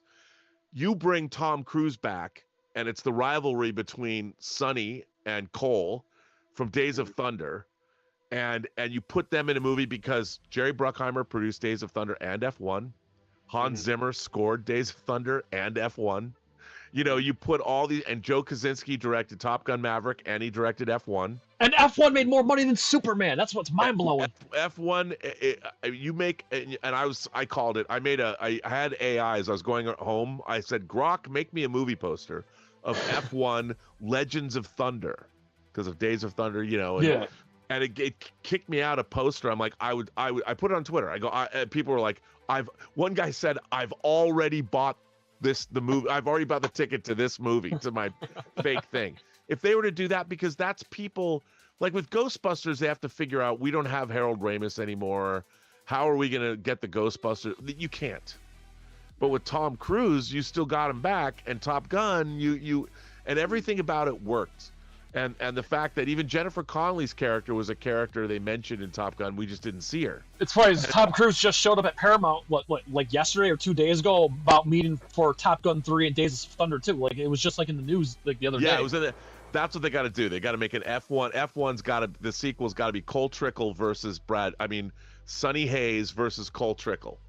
Who wouldn't pay? I would $1 billion franchise right there. We're from Tom Cruise's home city, Syracuse, New York, is where Tom Cruise is from. So we root hard for Tom. I'm all about Tom Cruise here, man. He's our hometown hero. I've loved Tom. I love Color of Money. There's a great sequel to a movie that's 25 years old, The Hustler. I loved Edge of Tomorrow, which is a movie that didn't get discovered until video. That movie, how they didn't figure out. First of all, it's based on a Japanese manga. All you need is kill. How the fact they didn't figure out how to appeal to the gamer audience with that movie. That movie is the ultimate video game movie where he has to keep playing levels and dying and coming back and figuring it out. That movie rules. Yeah, it does. Right. And yet it didn't make a lot of money. It found its audience, in home video. And I did love the last 2 Mission Impossible films. In fact, my 2 favorite movies of this year. My 2 favorite movies, obviously my favorite movie of the year was Mission Impossible this year. My second favorite movie, because again, I'm a cinephile, I'm a cinema snob. I'm not at your level, but my second favorite movie that came out this year, you're gonna laugh. The Last Showgirl with Pam Anderson. That was a great movie. It was a great movie. Those are my 2 favorite movies this year. So I got the one spectacle side and I love the Mission Impossible franchise, but I thought that the fact that they, like Chris McQuarrie, would write them as they went along really showed in Dead Reckoning and in the Final Reckoning. I wish those scenes, the airplane scene, but the scene in the submarine. Oh my God. The most incredible. That was scary. So that scene was so brilliantly directed. The problem was the antagonist was silly. They needed to make the AI like a real threat, like it would talk to you and taunt. They should have had some like when James Spader is the voice of Ultron, and he will be again. Well, I loved it because Rob, you're a gamer. It felt like what the last two Mission Impossible films felt like to me was Metal Gear Solid 2: Sons of Liberty. Yeah. Which was about that game was made back in what 2001, and they predicted the AI future. Kojima-san is. I mean, that guy. He's the master. He's the master between the Metal Gear Solid franchise and even Death Stranding. He's on the cutting edge of what he does. Yeah. So. And I mean now Solid he's Snake dipping would be his great. He's dipping his feet back into horror with this OD Knock movie game that he's trying to do. Yeah. And it looks amazing. So I can't wait. I mean, I love that guy. Yeah. So anyway, we start off here. So Paramount put in like what 4 bids? Oh yeah, we didn't even talk. I've totally gone off. Well, no, but what I wanted to say is so. Netflix, in buying Warner Brothers, what they would get is some of the greatest television. I mean, CBS and that's Paramount actually. But if you think about Warner Brothers and HBO, suddenly Netflix would get all of the HBO shows. Yeah, they get to own them, whether it's Sex and the City or Dream On or Game of Sopranos or Thrones, Game of Thrones, and they've got the new Harry Potter series. And think about that. Netflix in 1999 or in 2019 paid $100 million to air Friends for 1 year because Friends, everybody watches Friends. And then Seinfeld too. Yeah, and so they're gonna get all that stuff, and if they bought Warner Brothers, they would own Casablanca. They would own all of the DC movies. They would own. There's so many things that they would own. They would own all of Stanley Kubrick's movies. Their library would be, they would own one of the great film libraries of all time, and they would own everything that Warner Brothers owns. That alone. What's that? Properties aside, imagine how inflated their price point's going to get. Well, yeah, I mean, but worth it because, and the thing about these other streamers, and one of the things about, I found this article I was going to read on my show, but I lost it and I can't find it now. But it was an article about streaming, and it explained that none of the other streamers have the library that Netflix has, and they'll never have the library Netflix has. Yeah. So everybody wanted a streaming service because it's basically free money. Yeah. In the sense that you're taking your old catalog, like Disney can put everything they've ever owned. What parent's not going to want to pay for Disney Plus when you've got all the Disney movies there? But the thing is, Disney doesn't have nearly the money to compete with Netflix. They're not licensing foreign, like, if Disney was smart, why didn't they buy Crunchyroll or something? And why aren't they making anime? Why didn't they make K-pop Demon Hunters? Yeah. And let's not forget that Netflix started out as a physical media delivery company. Yep. And also, Robert, another thing I found out too is Netflix is now working with the banking company, the financial company that helped Skydance get Paramount. Yeah, so they're figuring out how they can make a deal. Now, Skydance, I mean, you've got Larry Ellison, Oracle, and his son David Ellison, who runs Skydance. And Skydance has basically been financing most of Paramount's slate over the last 15 years. If they take it over, they have a giant media conglomerate. But the real question, the problem that I have with these mergers is that it means that less diverse movies, and when I say diverse, I'm talking about the kind of stories that get told. Yeah. And if there's less places that are making movies, there's less opportunities for filmmakers to make new things. And like everyone's so analytics driven, but the problem with analytics driving our world is that analytics can only give you analytics on what already exists. And some of our favorite movies, like Universal, George Lucas made American Graffiti for less than $1 million, and American Graffiti grossed $150 million for them worldwide, making. I think that's Lucas's best movie. That's just me. Yeah, American Graffiti is an incredible film, but it's also one of the most profitable independent movies ever made. Yeah. Really. Yeah. And then George Lucas goes to Universal and goes, well, what I want to make now is this thing called Star Wars. And they're like, no. No. Like, Universal didn't even bet on George Lucas. So it was Alan Ladd Jr. over at Fox that said, well, let's see what the kid's got. to quote Jamie Foxx talking about. Well, actually, there is something like that happening right now. I mean, they're trying to make a Call of Duty movie, right? Paramount said no to Steven Spielberg. The ball's on them. And it's like, and that was, where I do you mean, go but from that? you've got Taylor Sheridan, you know, they're giving him a shit ton of money to write that first draft. Yeah. But again, you know, you have to have, obviously when Steven Spielberg, maybe back then there weren't, you know, the Super Mario Brothers movie hadn't come out, and now video game movies are suddenly becoming. Yeah, we have 5 of them next year. Yeah, I mean that see if the curse continues. Yeah. So. And I think it's, but so if Netflix buys Warner Brothers, I think Warner Brothers will eventually cease to exist. I mean, theatrical gives movies more. Look, we did a story today. AMC in the third quarter of 2025 lost over $300 million. Oh, that's what my stock just saying. attendance is dropping. I know, that's scary. It's across everything. And the reason that, like I've said that what I didn't get to, I forgot because talking to you guys makes me think about too many things. I never finished my point. I'm sorry. No, that's a good thing. But what I was going to say is that movies do not hold the same place for young people as they did when we were all growing up. Yeah. Because user-generated content, you know, TikTok and all that, YouTube, Instagram didn't exist. And so movies were our go-to. They were the greatest pop culture delivery system, especially for us nerds. We were getting a chest of wonders.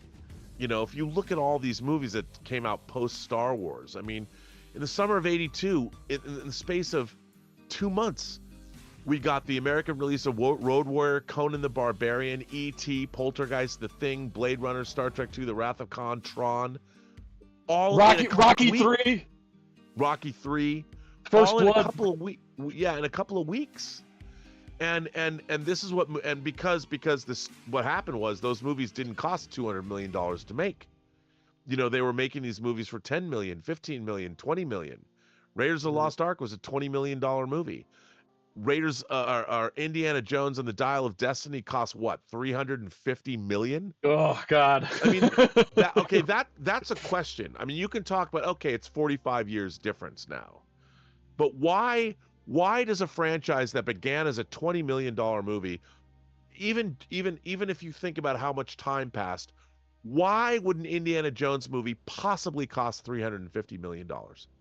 In what universe? People have forgotten how to make movies. You know, you've got 1,000 people doing, desk jockeys working on computer generated visual effects. Well, has this made movies better? I mean, obviously, and they went and made that movie, and Disney lost a shit ton of money on it. Yeah. And who thought that was a good idea? Now, if you make an Indiana Jones movie for $100 million, it's the same thing is true as Star Trek. Star Trek II, The Wrath of Khan cost like $11 million at the time in '82 when it came out. It made like $77 million. That's a big hit. An $11 million movie making $77 million. That's a hit. Yeah. But then J.J. Abrams' Star Trek movies cost in excess. I mean, Into Darkness cost like $250 million. Why? In what universe? Look, as much as I love Blade Runner 2049, Blade Runner made no money. And it's a revered film, yes. But why did Warner Brothers greenlight Blade Runner 2049 at $175 million? Why would you think that movie, why would Blade Runner, everyone loves Blade Runner, I get it. Yeah. But it made no money, but why would you make a Blade Runner movie for $175 million? In what universe would you do that? And the answer is you shouldn't have done that. Now, I love Blade Runner 2049, so I'm happy we have it. Yeah. But it was a bad business decision because people now, they would rather go make an IP movie and go, well, Blade Runner already exists, let's go make that, rather than come up with a new movie. And I would say that what everybody should be looking at is the John Wick franchise, because the John Wick franchise is now 5 movies deep and there's a TV series. It's as valid as any other great IP. John Wick 1 was made for not a lot of money. It kind of came out of left field. You got the people that, and that movie kicks ass. Story-wise, it's the best one. It is the best one by far because it's simple. But then you get John Wick 2 didn't cost that much more money, and it made a lot more. and that's a movie. And it's R-rated too. That's a franchise that just and they kept getting. I mean, they're spending more money, but that's a viable franchise, and no one knew what John Wick was until they made the first one. That's what studios should be looking at. How do you find stories that you can make for $25 million that are brand new, that no one's ever seen, that are like John Wick? And then 10 years later, you have 5 movies. And I thought Ballerina was pretty good. I love Ballerina. Yeah, it was pretty good. I think John Wick 3, I was talking about. And I will say it's my least favorite of the Wick films, but I still loved it. That's how good. I think three I think I like the least. But, I mean... Yeah, I think 1 and 4 are my favorites. Yes, I agree. 1 and 4 are my favorite. But that's what you got to look for. Hollywood's got to look for those kind of. All franchises have to start somewhere, and if your business model is you're going to go jump in. I mean, look at the Mission Impossible franchise. It's amazing that the first one came out 96. 96, yeah. You know, Brian De Palma's, and we got one this year. That's crazy. Yeah. That and that movie lost money because they spent way too much making it. Yep. But I mean, I'm glad we have it. Oh, absolutely. And I think another thing they were kind of sold on too. I know they spent a lot of money, but they said, "Hey, we're done. Like this is it. Let's go out with a bang." I was another thing too, and I see Sean in the chat, friend of the channel. By the way, subscribe to JT's Reborn. I will say that one thing that we agree on is the oh my god, I lost my train of thought about talking about Mission Impossible. What hurt Mission Impossible, at least the Dead Reckoning, was Barbenheimer. I think if there was a little bit more space between Barbenheimer and Dead Reckoning, I think it would have made a little bit more money. But I think just Barbenheimer was just such a phenomenon that it took away from. Look, I think that the problem with both Dead Reckoning and Final Reckoning is it first of all, you needed to amp up your antagonist. The artificial intelligence needed to have a personality. Yeah. You needed a great actor, and you need an artificial, because it's like the artificial intelligence is going to take over the nuclear codes. Well, why is it going to do that? It's never in Dead Reckoning it throws a party. The artificial intelligence throws that great European rave. I'm like, how is this thing dangerous? Okay, and you've got it needed an antagonist. So, and then there's a lot of exposition and all that. But it is what it is. But I love the Mission Impossible overall. Overall, yeah, it's almost like the American 007, basically. Yeah, I agree. Yeah, totally. Yeah. And also, one thing I want to talk about too. Obviously, so in conclusion about the sale is we all don't know. We'll have to wait and see what happens. And I think in the long run, it's not good for the business to have less people at the top. I mean, it's better to have multiple. And competition is better. Yeah. But the fact is, movies don't hold the place that they held in our society 30 years ago. 20 years ago. And I got 2 things to add to that, Rob. I'm sorry to interrupt you, but there's 2 things. I think there's 2 key points in our pop culture that affected that. One, obviously, is the pandemic. People got a taste of okay, we could stay home, watch these movies. When Warner Brothers put all their theatrical releases in 2020, with Godzilla and Mortal Kombat and Suicide Squad, everybody got to watch those movies from home, and they got the experience. Oh, okay, well, maybe I don't have to go to the movies. I can just stay home, wait for these movies to come out. The theatrical window has shrunk. But I think the pandemic was one point. The other point, the major turn point, this is what Joe and I talk about privately. Mm-hmm. I know this movie made $1 billion. I know this was $1 billion movie, but I think it hurt every movie. Minecraft. Minecraft comes out, makes $1 billion, but then all these TikTok videos and viral videos are going up of all these obnoxious people in the movie theater causing a ruckus in the movie theater, and people are seeing those videos like, oh fuck, I ain't going to the movies no more. I don't want to go to the movies and experience that. All these fucking clowns throwing their popcorn and blow up dolls at the screen and shit like that. Like, no, I want to go see a movie. I don't want to be bothered by anybody. So I think the pandemic and Minecraft have hurt the box office overall. Agreed. Well, I mean, Minecraft made almost $1 billion. Yeah, that's good. It's good. But other movies, I'm saying, like, people on the outside looking in are seeing those viral clips, Rob, and they're like, fuck that. I don't want to go to the movies no more. But that was just that was, you'd have to explain the chicken jockey thing to people. I mean, maybe I think movies are just too expensive. I mean, it's as simple as that. You've made movies. Part of the thing that we talked about today on the John Campea show is that attendance is down. And so, and even though they raise ticket prices, you can't do that. If you want, you've got to do more innovative things in terms of getting people to the theater. Like my local theater chain does things like if a horror movie opens, I live in Southern California, will show a Spanish version of that movie. Like when Final Destination opened, they have the regular version and they have the Spanish language version to get people to come in. They show classic movies. They've got their Monday, the secret movie, that they're showing, and those secret movie tickets are $5. That's how I saw. That's how I saw Life of Chuck. And movie theaters need to do innovative things. Like there's this movie theater in Irvine, California, Regal Theater, the Spectrum. You walk in, it's the most insane shit ever. It looks like a nightclub. It has these gigantic LED screens. It's so cool. And I said, they should have a DJ night. They should keep the place open until 2 a.m, and they should have a DJ come in and use these screens and do like movie DJ nights. Just they need to innovate. They need to do things to get people to come to there's two theaters. things that would work. One is bringing it back to the old school experience, and by that I mean drive-ins. I think drive-in theaters need to make a resurgence. On top of that, something that's more modern and it's more closer to you is Vegas' Sphere. Yes. Because that's an experience in itself. Yeah, 100%. So yeah, I think those two ideas would go over really well.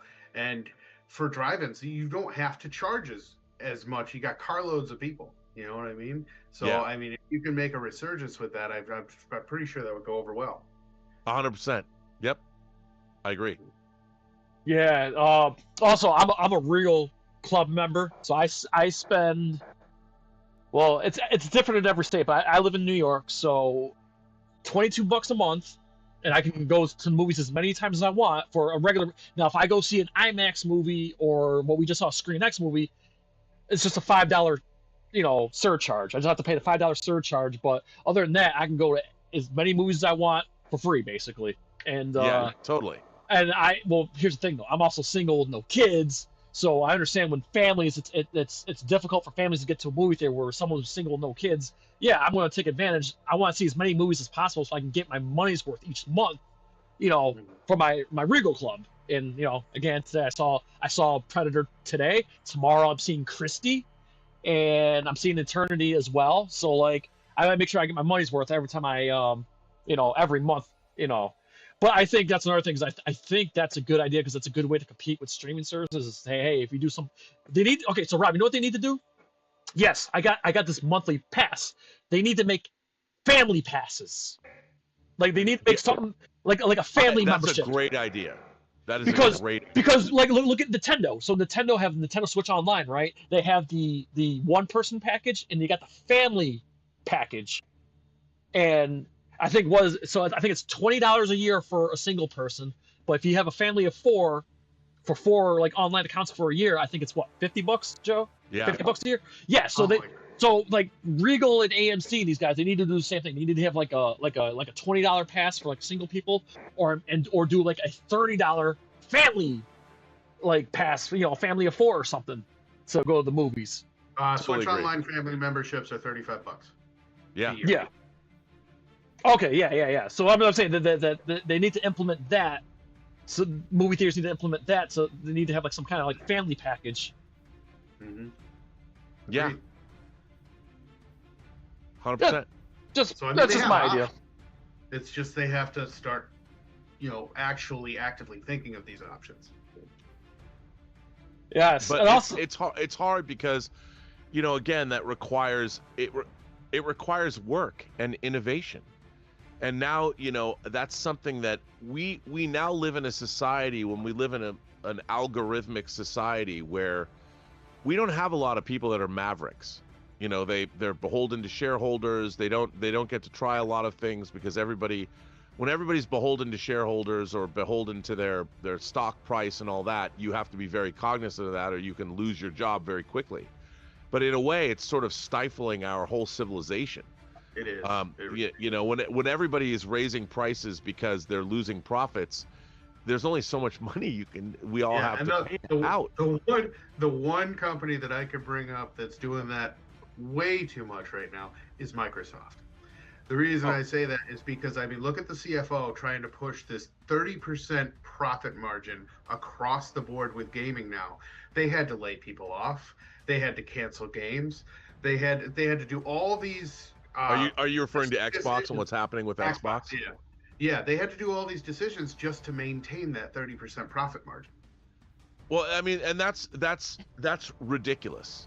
You know, it's ridiculous to try and say like, oh, we have to, like, if you're shooting for a profit margin and that's your goal, your underlying foundational business that brought you up to that 30% profit margin in the first place, you can't compromise that. But they are. Now they're saying the CEO is saying that their main competition is not other gaming platforms, it's TikTok and short form video.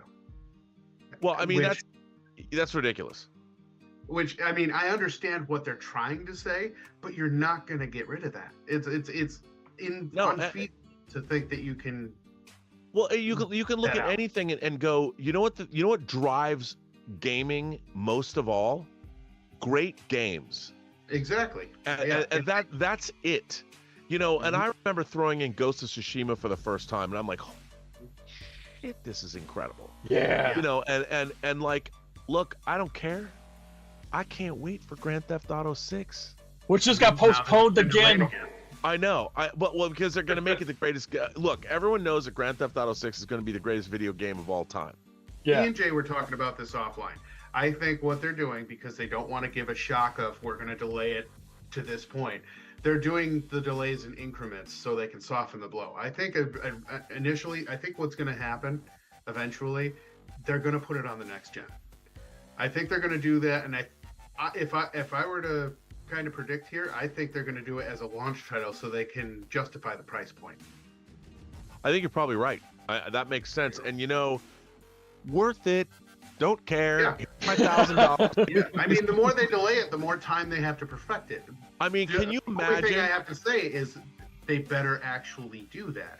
And the other thing they need to do is make sure they have enough server space to go around so it doesn't crash online. No. Can you imagine though, the co-branding they could do with the PlayStation 6 and Grand Theft Auto 6? Mm-hmm. I mean, what they would do with the number 6? I know. I mean, you can't. And I read somewhere that Grand Theft Auto still makes like $1 billion a year. Grand Theft Auto 5 online is still kicking ass. I mean, look, it's what, 10 years old, more than 10 years old. I still go to the airport with a helicopter and see how many planes I can blow up before I get killed. I mean, if I'm having a bad day, I'm like, you know what, it's time to go to the airport. You know, I'll generate a helicopter, an attack helicopter, and start shooting. The only thing in the industry that really kind of frightens me a little bit is the way that Microsoft's going with this next gen. They're talking about doing a PC hybrid system, and it's based off the technology they put in the Asus ROG Ally, the one that they put the Xbox in. Yeah, that's fine and good and everything, but if you're moving towards PC only or PC hybrid, what is keeping people from just buying a PC? Well, yeah. Especially at $1,000. It's right now. It's projected to be between an $800 and $1,200 price point for the console. That's crazy.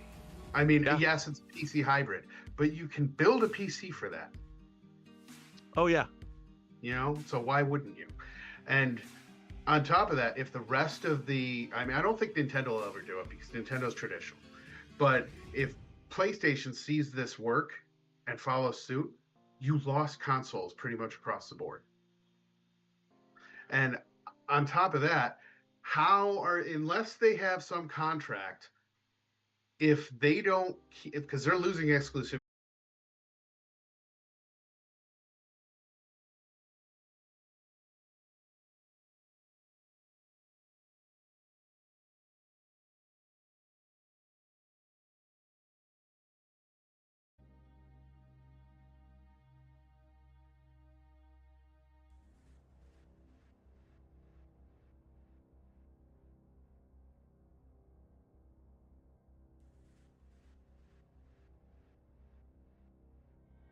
Windows side of Oh, there we stuff, go. it's going to raise through the roof. Right, and again, people lose sight as they're trying to please Wall Street. They lose sight of what their core business is, and with the Xbox, the core business was games. Exactly, and gaming Phil console. Spencer's even said that. I mean, and I can't I used to love. One of the things that turned me off, I was really excited when I got my PlayStation 5.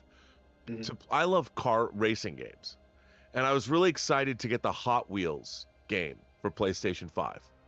And I put it in and I played it for like a half an hour, and suddenly I couldn't get any further until I had to upgrade my car and pay money. And I'm like, in-game purchasing. I'm like, look, man, if I'm spending $56 or $60 on a game, I want to be able to play that game.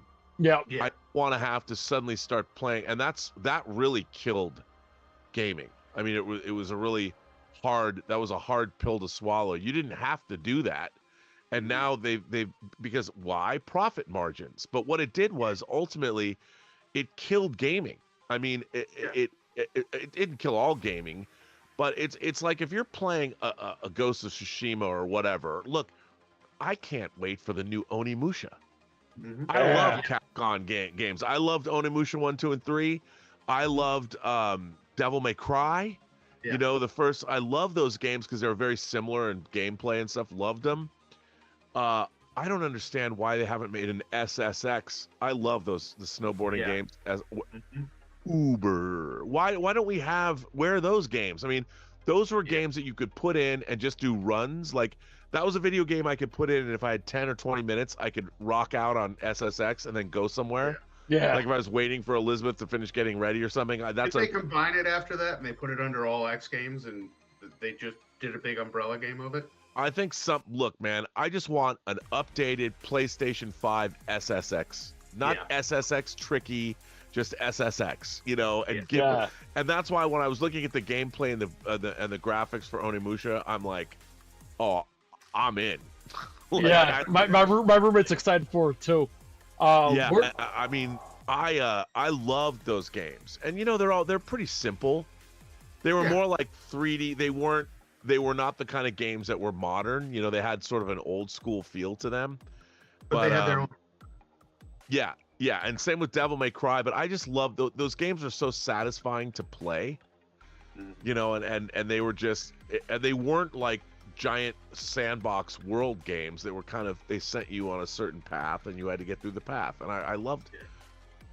I love that, maybe because I'm old.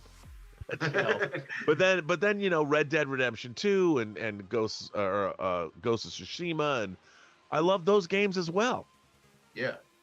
And Rob, keeping things in the realm of games here, I feel like we're getting a sense. We touched on it earlier, but I almost feel like I know there's problems at the box office, but do you get the sense that video game movies may become like the new superhero? You know how superhero movies were.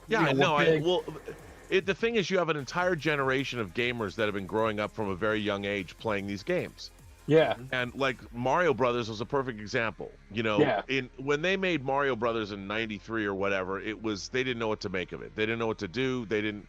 They knew Mario Brothers was like Donkey Kong. That was pre-Mario Kart and all that. But now you go out and you've got everyone who's ever played video games knows Mario. Whether you had Nintendo or not. I mean, you knew what it was. You played at your friend's house. You played Mario Kart.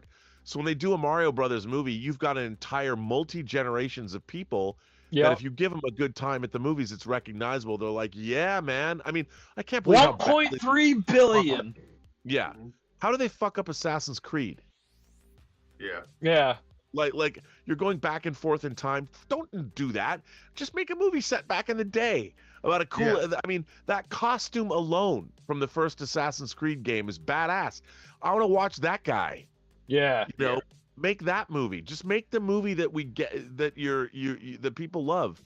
Figure out how to do it well. Don't put in all the bells and whistles. I mean, shit, man. I even kind of like that first Silent Hill movie. Yeah, and we're getting another Silent Hill. Great. Yeah, I will. Yeah, we are. Yeah. I mean, look, it all comes down, as it ever was, great story, great characters. Yeah, that's the secret to making movies. That's the secret. and great gaming, well, make a good game. Yeah. Exactly. Make a good game And with great premise, great gameplay. You know, you look at like John Carpenter was at a convention because John Carpenter, Yep. you know, he'd rather play video Yes, games. I would say retired playing games. Yeah, and he's like, you ever play Fallout 2? You know, that's like his favorite. That game rules. You know, he's just like. Okay, so a couple more things before we go, because I definitely kept you longer than I anticipated. So I apologize up front for that. But there's I just have to jump because I got to do my own show in an hour, but it's all good. Oh, okay. We'll wrap up here in like the next 10 minutes or so. Yeah, it's been great. Okay, okay. So I got two things. There's two movies I want to talk about real quick. We almost touched on it just a little bit ago. You talked about John Wick earlier. Man, am I excited because we're getting more casting news. Chad Stahelski's Highlander. Dude, I can't wait.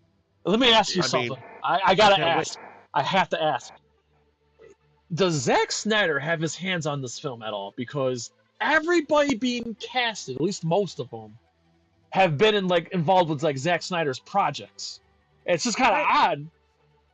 I don't think he's making his movie The Last Photograph right now. Yeah. But I don't think he does. Okay, it's just crazy because everybody that most of these people being casted for Highlander has been involved in some kind of Snyder project. So I was just like, well, I think one of the things about Zack Snyder is look what he's done with his male cast members. You know, he's made them look, they work out, they look. I mean, Henry Cavill, the 300 cast. Gerald Butler.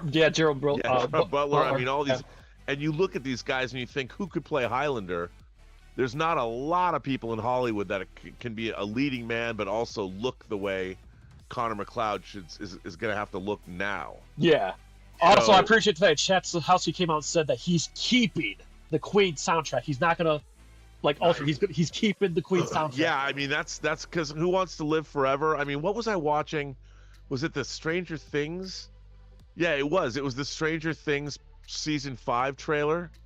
Yep. And they're using Queen, Who Wants to Live Forever? Oh, yeah. I was getting chills I was like, bravo to you kids, because the Duffer Brothers is set, if something's coming out in the 80s, it's 1986, you got to use that music. Yeah. Yeah. But, yeah, the Queen music, although, it's kind of like when Tron Legacy used Daft Punk, though. If they used somebody like that was pretty great. Yeah. Yeah, I'm excited for this film. I know Henry Cavill he hurt his leg, but he's still working out, getting ready for the film. I think they're saying they're filming in January, is what they're saying. Yeah, I think it's gonna be great. Oh, fingers crossed, because Highlander is one of my all-time favorite films, and the TV show as well. So I'm hoping they get Christopher Lambert to do a cameo, or Adrian Paul, and I'm sure they'll get Clancy Brown because he was in John Wick. So. Yeah. I'm hoping we get some cameos. I'm just like. It'd be great if you played some corrupt politician. Yes. And what blows my mind too is Jeremy Irons is playing a evil Watcher. Watcher was from the TV show. Yeah. Yeah, I know. So they've combined the lore. Yeah. Which is so great. I can't wait. You'd have to do that because you need to broaden the story. I can't wait for that. I think it's gonna be great. Plus, come on, who doesn't want to see modernized sword fights with Chad Stahelski, modern quickenings, and oh man, I can't wait. Don't worry, the first one will always be classic, but I'm okay with them, doing something new. I mean, there's enough time has passed, and and the thing about the first movie is it has such an 80s. Russell Mulcahy directed it, and he came off of doing the Duran Duran music videos and making his Australian movie Razorback. The pig, yep. Yeah, it has a certain look to it, how it transitions from the present day to the. I mean, I think those transitions were amazing. Yeah. I wonder if they're going to do something similar now, but. I would hope so. Razorback. Highlander is definitely a product of its time. So updating it, and especially making it, I mean, if Dan Lawson, who shot Frankenstein in the John Wick 2, 3, and 4 shoot it, that'd be dope. I forgot to ask him that. Maybe I'll send him an email and say, hey, are you going to shoot Highlander? Oh, man, I certainly hope so. But and finally, one other movie we got to talk about real quick is we just got the announcement on Godzilla Day. Godzilla -1. -0. Or -0, excuse me. The sequel Yeah. to -0. Yeah. It's the first Godzilla movie that's going to be shooting outside of Japan Second. since Godzilla. Yeah. Final Wars. Final Wars. Yeah. Yeah, they haven't shot outside Japan since then, and I love Godzilla Final Wars. So do I. In fact, I just watched it the other day because Don Fry. My favorite thing in that movie is when they have the Roland Emmerich Godzilla get its ass kicked in Sydney, Australia, and the controller's like, I knew that salmon-eating iguana was not useless. Was no good. Yeah. So who do you think's going to be the other monster? Because there's no, I can't see them doing. You mean in Godzilla -0 or in Godzilla in -0 Supernova? Supernova. I think it's Space Godzilla. I think it's it has to be Space Godzilla. It's got to be. First of all, it's not only does it have to be Space Godzilla, they have to bring back the controller from Planet X. They've got to. I mean, people think I'm crazy. One of my favorite Godzilla monsters is Godzilla movies is Godzilla versus the Astro Monster or Godzilla versus Monster Zero. So Planet X asks to borrow Godzilla and Rodan. Okay. It'll give us the cure for cancer. I love that movie. I love that movie when I was a kid. I love that movie now. It's one of my favorite Showa era Godzilla movies. Yep. And there's aliens with flying saucers. You've got the controller that they kind of updated in Final Wars. But the American Godzilla, it's so ludicrous that you can take there's a subway that goes from Florida to Hong Kong or whatever. They've gone off the rails now. It's so off the rails. My favorite of the modern Godzilla movies is Mike Dougherty's King of the Monsters. Yeah. No one likes that movie. I love that. Same here. I think Skull Island was better, but that's my second favorite. Well, you know what? I look at Skull Island being a little bit different. Yeah. Only because it felt more like a King Kong movie that's more grounded anyway. But Skull Island's great. I love Skull Island. But I think we've said it before too. Last time you were here, how cool would it be if we get a War of the Gargantuas set in the MonsterVerse? That would be great. I would love that too. But I think the American, what the problem, this is going to seem strange to me. Yeah. Strange to hear. We Americans don't take Godzilla seriously. Yeah. Well, I disagree. After -1 came out and Godzilla won an Oscar, and they kept extending it. No, you don't understand. That's a Japanese movie. The Japanese take Godzilla seriously. That's why they could make Godzilla -1. Yeah. We in America don't take it seriously. Okay. We are incapable of Gareth Edwards, Edwards, came close in the first Godzilla. The way he treated Godzilla in America, the American Godzilla. Yeah. He came close, but he still had to have the Mutos and stuff. Whereas Godzilla -1 has real pathos and emotion. It's Americans don't have the whimsy. That's why we could never make a Star Blazers movie and make it effective. The Japanese know how to do that in ways that we don't have it in our psyche. That's why, when you're making Godzilla X Kong, it's ludicrous. Yeah. We have to just go and turn it into WWF or whatever. It's not. Yeah, it's basically the Fast and the Furious now. Is what it is. Yes. And that said, bring on the aliens, baby. I want Space Godzilla. I want the controller. I want Planet X. I want hot Japanese girls in black and silver, tight dress, whatever, with their helmets on and their sunglasses. Yes. Give me that. Yes. I cannot wait to they reveal more about it. I know we got a couple more years away, but as far as -0 goes, I don't see them doing 2 Godzilla solo films back to back in the same continuity. So there's going to be a monster in it. I can't see a Ghidorah or a Mothra because that's too much of a steep step from what they established in -1. Right. But I can totally see an Anguirus, a Rodan, maybe Biollante because of the ending with the global warming or smog monster Biollante. I love. The thing is, though, the reason that Godzilla -1 works so well is how grounded it really was. Yeah, that boat chase scene is, in my opinion, Rob, the single best Godzilla sequence ever filmed. I would agree with you. Because it peaked verisimilitude. It totally bought into that. It felt real. I don't know if there's a second monster in Godzilla Minus Zero, if they could make that work. It would just be. I just don't see them doing 2 solo movies back to back, though. I just don't. Yeah, I mean, I don't know. It's funny because my In the favorite same continuity, Showa... because I know there was Shin and Minus Zero. I'm saying in the same continuity, there's never been 2 solo films back to back in the same continuity. Right. And I love Shin Godzilla too. But my favorite Showa era kaiju movie is Rodan.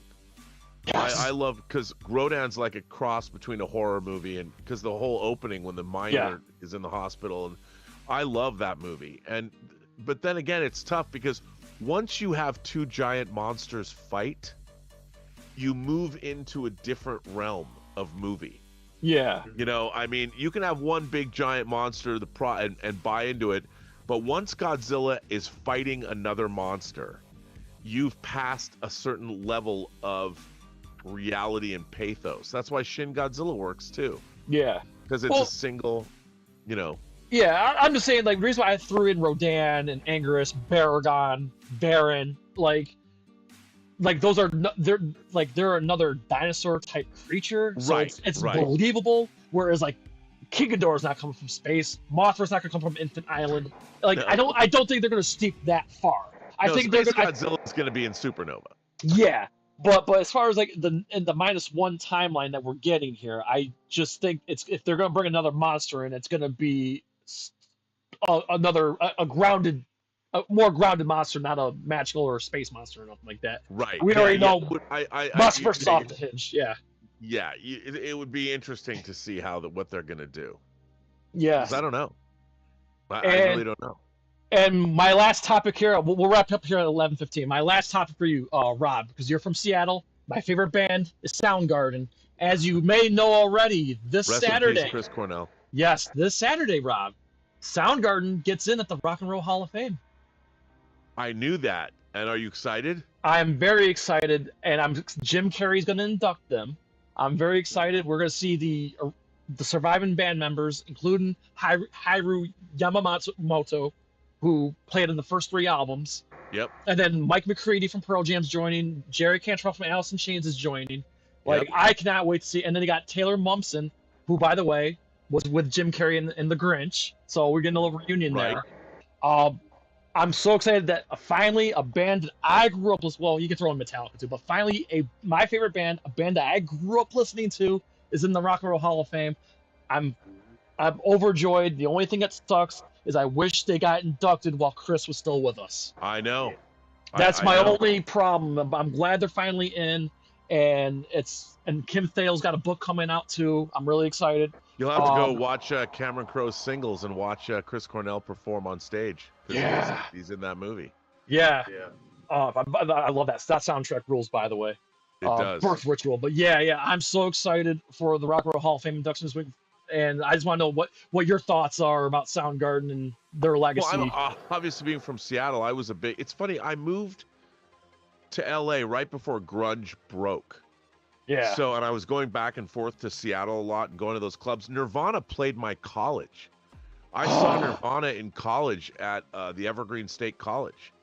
Mm-hmm. And this was circa 85 to 88. I want to say they played in 87. Nice. I think this is pre-Bleach. Wow. They were one of the girls at my school. I managed this band from Aberdeen, and literally Aberdeen was, if you kept driving with the road that my college was on, if you kept going west, you'd go to Aberdeen. You'd hit the ocean. And it was wild. And that was my first experience with seeing Nirvana at Evergreen, like playing in a room. It was interesting to watch grunge grow and flourish. Oh man, that's so I mean, cool. I was at Soundgarden. Soundgarden was probably like everyone. Look, I love Nirvana and I love Pearl Jam, but Soundgarden might have been the best. Fuck yeah! I mean, there's an argument to be made that, I mean, obviously Pearl Jam went on to great success, and so did Nirvana, short-lived. But it was just, there was something about Chris Cornell and Soundgarden that it was just different. They signed a major label before they did. With Sub Pop and all that. Soundgarden, to me, those 3 bands are what I consider the trifecta of grunge. You know, Yeah. and you could talk. I mean, people could make arguments that there were bands that set the foundation, like Mother Love Bone, which another band. Melvins and Yeah, the Melvins and all that stuff, which is true. But in terms of grunge, I think those three bands were the cornerstones of the grunge movement.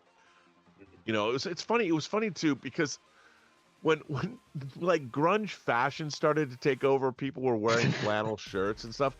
I always thought that was so wild because in Seattle, lots of people had bands when I was growing up, and everybody practiced in the garage. Yeah. And the reason everybody wore flannel is because their garage doors were open in the winter. It's raining, you know, it's cold, and flannel kept you warm. You couldn't play in a big, you know, ski jacket. You wore flannel so you could still play your instruments. It wasn't a fashion thing; it was utilitarian. And then it became this big thing about the grunge movement, which I always thought was sort of funny. Like flannel, okay. I'm gonna go for flannel at JCPenney. Official Seattle grunge wear. Yes. Oh man, I'm just so excited and I'm just happy because I know people shit on the Rock and Roll Hall of Fame, but to me, it matters to me, and I'm glad we like these institutions. You know? Yeah, I think it's important. Absolutely. Joe, can you just fetch that one question before we go there from Sean? Yeah, Sean asked if you've ever been to G-Fest. Never. Oh man, you gotta go sometime. Chicago.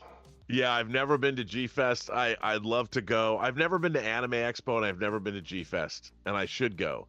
I still watch, I think we talked about it last time I was on, the Cinemania Monster Madness Godzilla-thon videos. Yeah.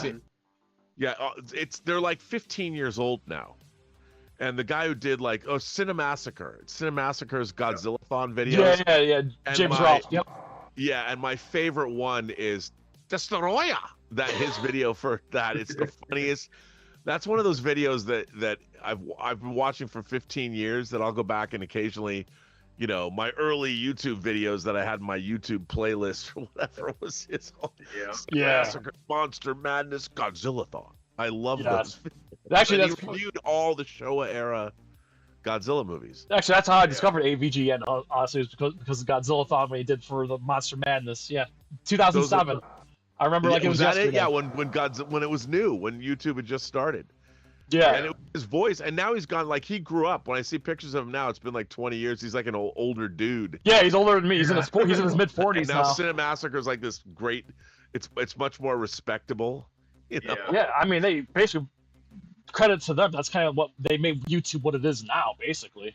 Yeah, they really did. You know, that and Red Letter Media doing the Plinkett reviews of, like, the prequels and the Star Trek Next Generation movies. Yeah, absolutely. Stuff. And I guess one more departing thing before we go here, Rob. Avengers Doomsday, man. I mean, we're the hype is through the roof right now. I've told people that I've decided to make it. I made a choice. My lifestyle choice. Look, I love all 4 Avengers movies. Mm-hmm. Love them all. When I saw the first Avengers movie in 2012, I was sitting in the theater next to my friends Derek Hughes and Nikki Griffin, and I was just like, I can't believe this movie exists. Like, you would ask me if I was a kid if I'd ever seen an Avengers movie, I'd be like, no. You know, you'd have to make. They're not going to put Vision in a movie. You know, and then she shows up in Age of Ultron. I couldn't believe it. Yeah. The thing about Doomsday is this. The Avengers movies, you had a trilogy of movies each for Iron Man, Thor, and Captain America. 9 movies that built these characters up, and you love them in addition to the Avengers films. I mean, those 3 characters were the core group. 2 of them are dead. Or actually, one of them's dead. The other one's old. So we don't even know who's in the Avengers. We know from the end of Thunderbolts that Sam Wilson's leading the Avengers, but who are they? Yeah. So the love that the first 4 Avengers movies had, Doomsday is built on a gimmick. It's built on Robert Downey Jr. coming back playing Dr. Doom. And then the X-Men too. So it's all gimmicky. They're from the Fox universe, so the whole movie's a gimmick, and it's multiverse and all that. So they have to surmount this. They have to surmount it. How do you get past? the fact that we don't even know who's on the Avengers. So you can't even look forward to seeing who's on the team. And from what we'll probably know a lot more next month when they release. That's what I was just about to say. From what I understand, going into Avatar, they're saying that this is not going to be a teaser trailer. This is going to be like a full blown. Yeah, they're gonna. I'll bet you it's a 3-minute, no holds barred. It's going to show us stuff that it. By the way, we've been talking about this. It's not hyperbole to say that the Avengers Doomsday trailer has to be the very best trailer ever made in the history of cinema. And from what I understand, leaks, they're saying there's like they have like 3 or 4 different trailers made, and they're like trying to pick out the best one right now. Like they cut like several trailers. Yeah, I would imagine. I mean, they're going to lean heavily into we don't even know who Doctor Doom is in this universe. Like, where does he come from? I'm sure the openings. But you know, theories are flying. But hold on a second. You know though, you said in one of your Robservation videos. You know. I don't. You don't. I don't know. I Okay. don't know. I've only heard things. I don't know. I don't know how it's going to open. Okay.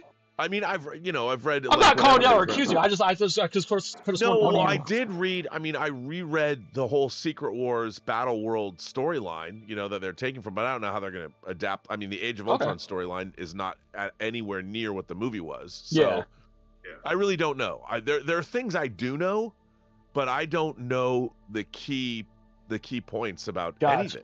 Okay. I can say that I did know that Robert Downey Jr. was going to be Doctor Doom a lot way before it was ever announced. Okay. And I can't say how I know that. That's fine. I wasn't expecting you to tell us. And what was really interesting was I was asked that question in a semi-professional capacity. Mm-hmm. Like, what would I think of this? and I was like, and the way it was explained to me was very different from what they ended up going with, it seems. Yeah. But the way the initial thing was explained to me, I thought it was the coolest thing I'd ever heard. Okay. I can say that and go. I can't wait for this trailer, man. I was like, oh my god, I can't either. Yeah. Because I love the Avengers movies. I can't wait to see this film. I think it's going to be great. Yeah. I choose to believe it's going to be great. Same I think here. the movie has a lot it has to surmount. I agree. It has to give you an Avengers team that you love. And the problem is we still love Thor, but we don't love any of these new characters nearly the way we loved the movie-going audience. Look, I liked Shang-Chi, the movie, a lot. They made one of them. Yeah. And it's a wuxia movie. I mean, it's like most people are like, what? Okay. Yeah. It didn't float their boat. I loved it, but a lot of people didn't. I love the Eternals. A lot of people didn't. They're not, like, who are they? They're like gone. Yeah. Where did they go? They're gone. The Guardians of the Galaxy, are they going to be in this movie again? I don't know. I think Guardians were great in Infinity War and Endgame. Yeah. But are they going to be around? I don't know. So who do we have that we can look forward to in the Avengers? Is Doctor Strange going to come back with Clea? I don't know. We will see, and I think the trailer will. I think the trailer will reveal. I think this movie though is going to be bonkers because I do think. Oh yeah. Look, do I think Chris Evans is going to come back playing different versions of Captain America? Yes. Yep. I do. And Patrick Stewart is retiring after this. Yeah.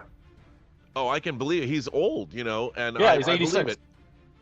He's going to come back. He's going to play We're going to see everything in this movie. But that's another problem. I mean, as long as the story's good, it'll be like reading a comic book. It'll be like reading a big crossover event. I mean, it's funny. John says, Campy's always going, hey, Hugh Jackman's not going to be in this movie. I'm like, are you out of your mind? Yeah. I have a theory about that. I think, of course, he's going to be in the movie. You don't bring back the X-Men and not have Hugh Jackman in it. Of course, he's going to be in the movie. And I'll say this: he'll be there at the end. I'll leave it at that. Well, yeah, but he's going to be in and he's going to be in part of Secret Wars because Secret Wars is going to be a whole new universe, battle world, all that. It's all going to be a different. I do expect these two movies though to be epic, and I still believe that the picture the Russo brothers put out, that black and white picture on the set where one of them was sitting. Yes, the light. You had the light shining on the black, and I looked at that and I go, they're telling us there's going to be 3 Avengers movies. There's going to be 3, not 2, 3. And I think, and again, I don't know anything about this. It's a theory. My theory is the big thing about this trailer is they're going to announce 3 Avengers movies, and we're going to get Doomsday Part 1 and Doomsday Part 2, and Doomsday Part 2 is going to come out May of 2027, and it's going to lead into Secret Wars that's December 2027. Oh, I like that. Because they shot so much shit with all of these characters, you know, they figured out a way, like, we're going to shoot more, we can add more, and you can get 2. Why build 1 when you can have 2 at twice the price? I mean, yeah, and with 30 fucking characters, yeah. Why wouldn't they? Yeah, I mean that's the thing, and I think that's what we're gonna find out. And by the way, this probably isn't gonna happen.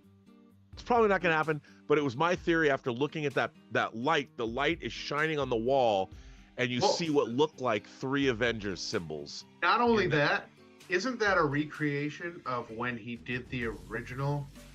He did the same thing when I think it was either when the original Avengers came out or when Infinity War came out. He did the same fucking thing. Yeah, they put out a weird picture that you had, but yeah. So I think it's just tied to I'm doing it again. You know. We will see. I do think though that's what they are going to announce. Awesome. It's kind of like when Peter Jackson, they were making 2 Hobbit movies, and then they decided, nope, you know, we have enough money or they have enough footage to make because that would be dope. You know, could be the coolest thing if they did something that outlandish. Yeah.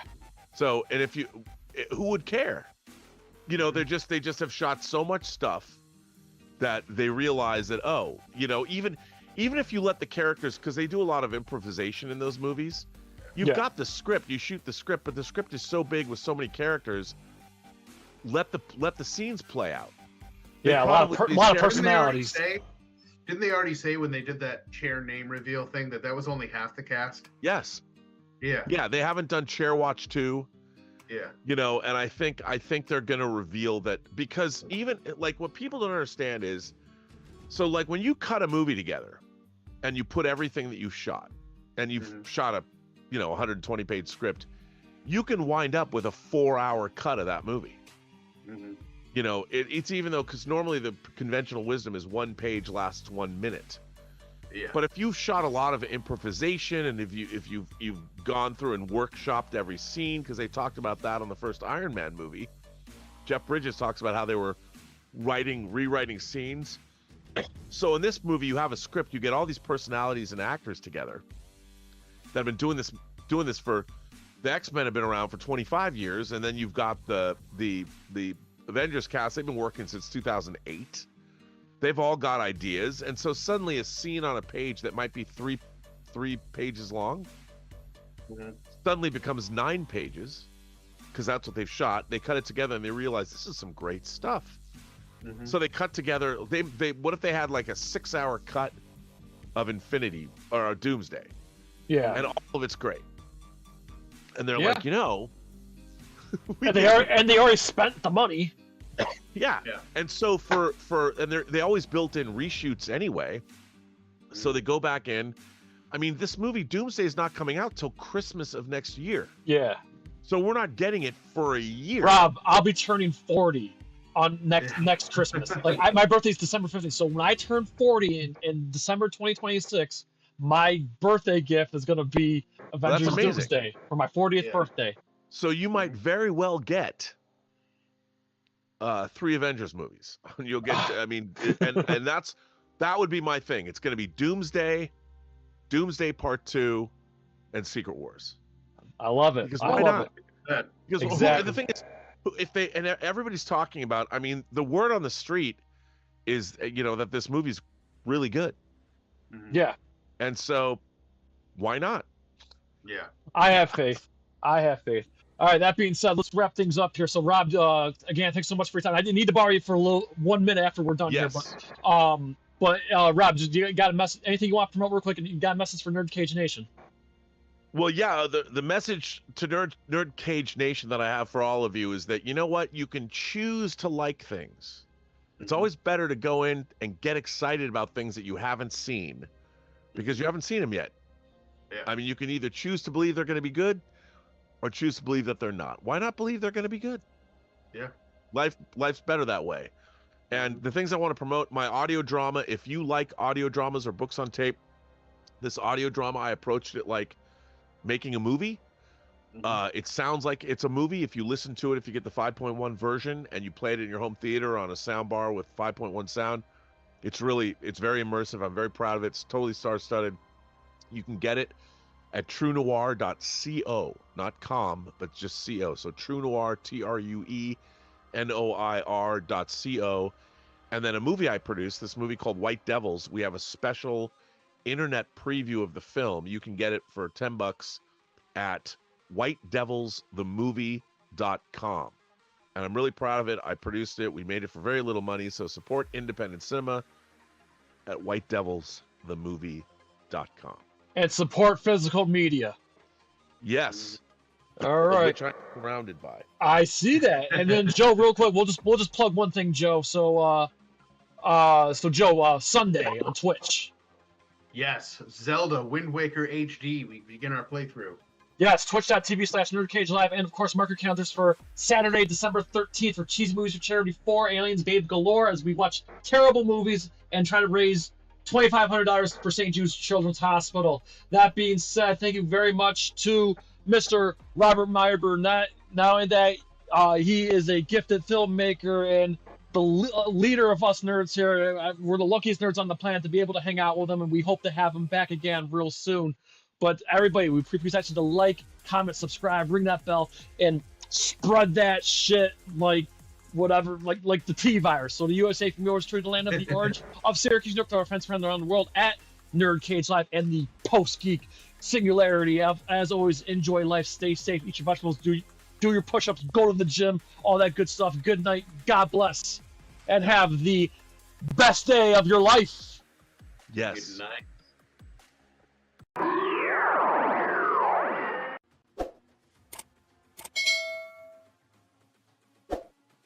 That time is approaching once again, NerdCage Nation.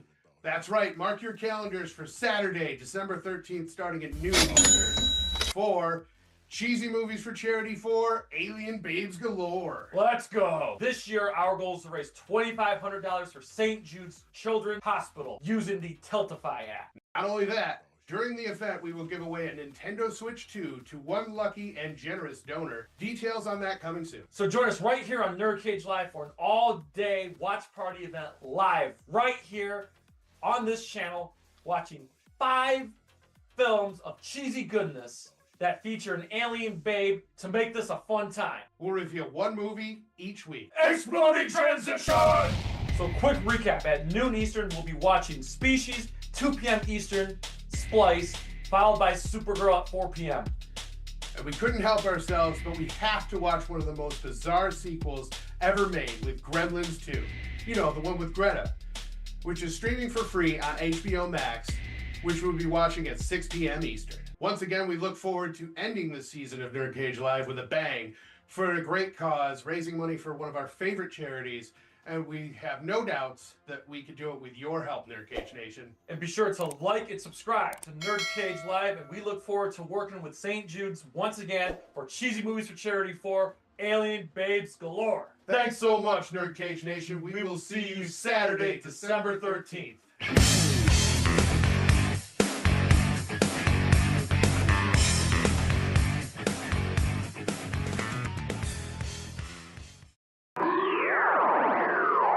NerdCage Live and gaming are a perfect match. Shoot the J, Joe. Okay. Shoot it! All right. Over on NerdCage Live on Twitch, Jay and Joe go live. Call me Bazooka Joe. It's all about you. Kaboom!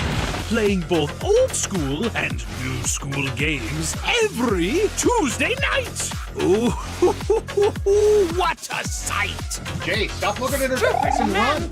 But she's so beautiful! So be sure to follow NerdCage Live on Twitch. Run for your life, Joe. Run for your life, Joe. Running. Run faster. Oh no, Joe, the galaxy's doomed because of you. To scratch your gaming itch. Oh, nice kick, Joe. Thank you. Yo, that's diabolical. Wait. Yo! That's twitch.tv/NerdCage Live. trying to get out of the nerd cage, are ya? Well, before you go, hit that subscribe button.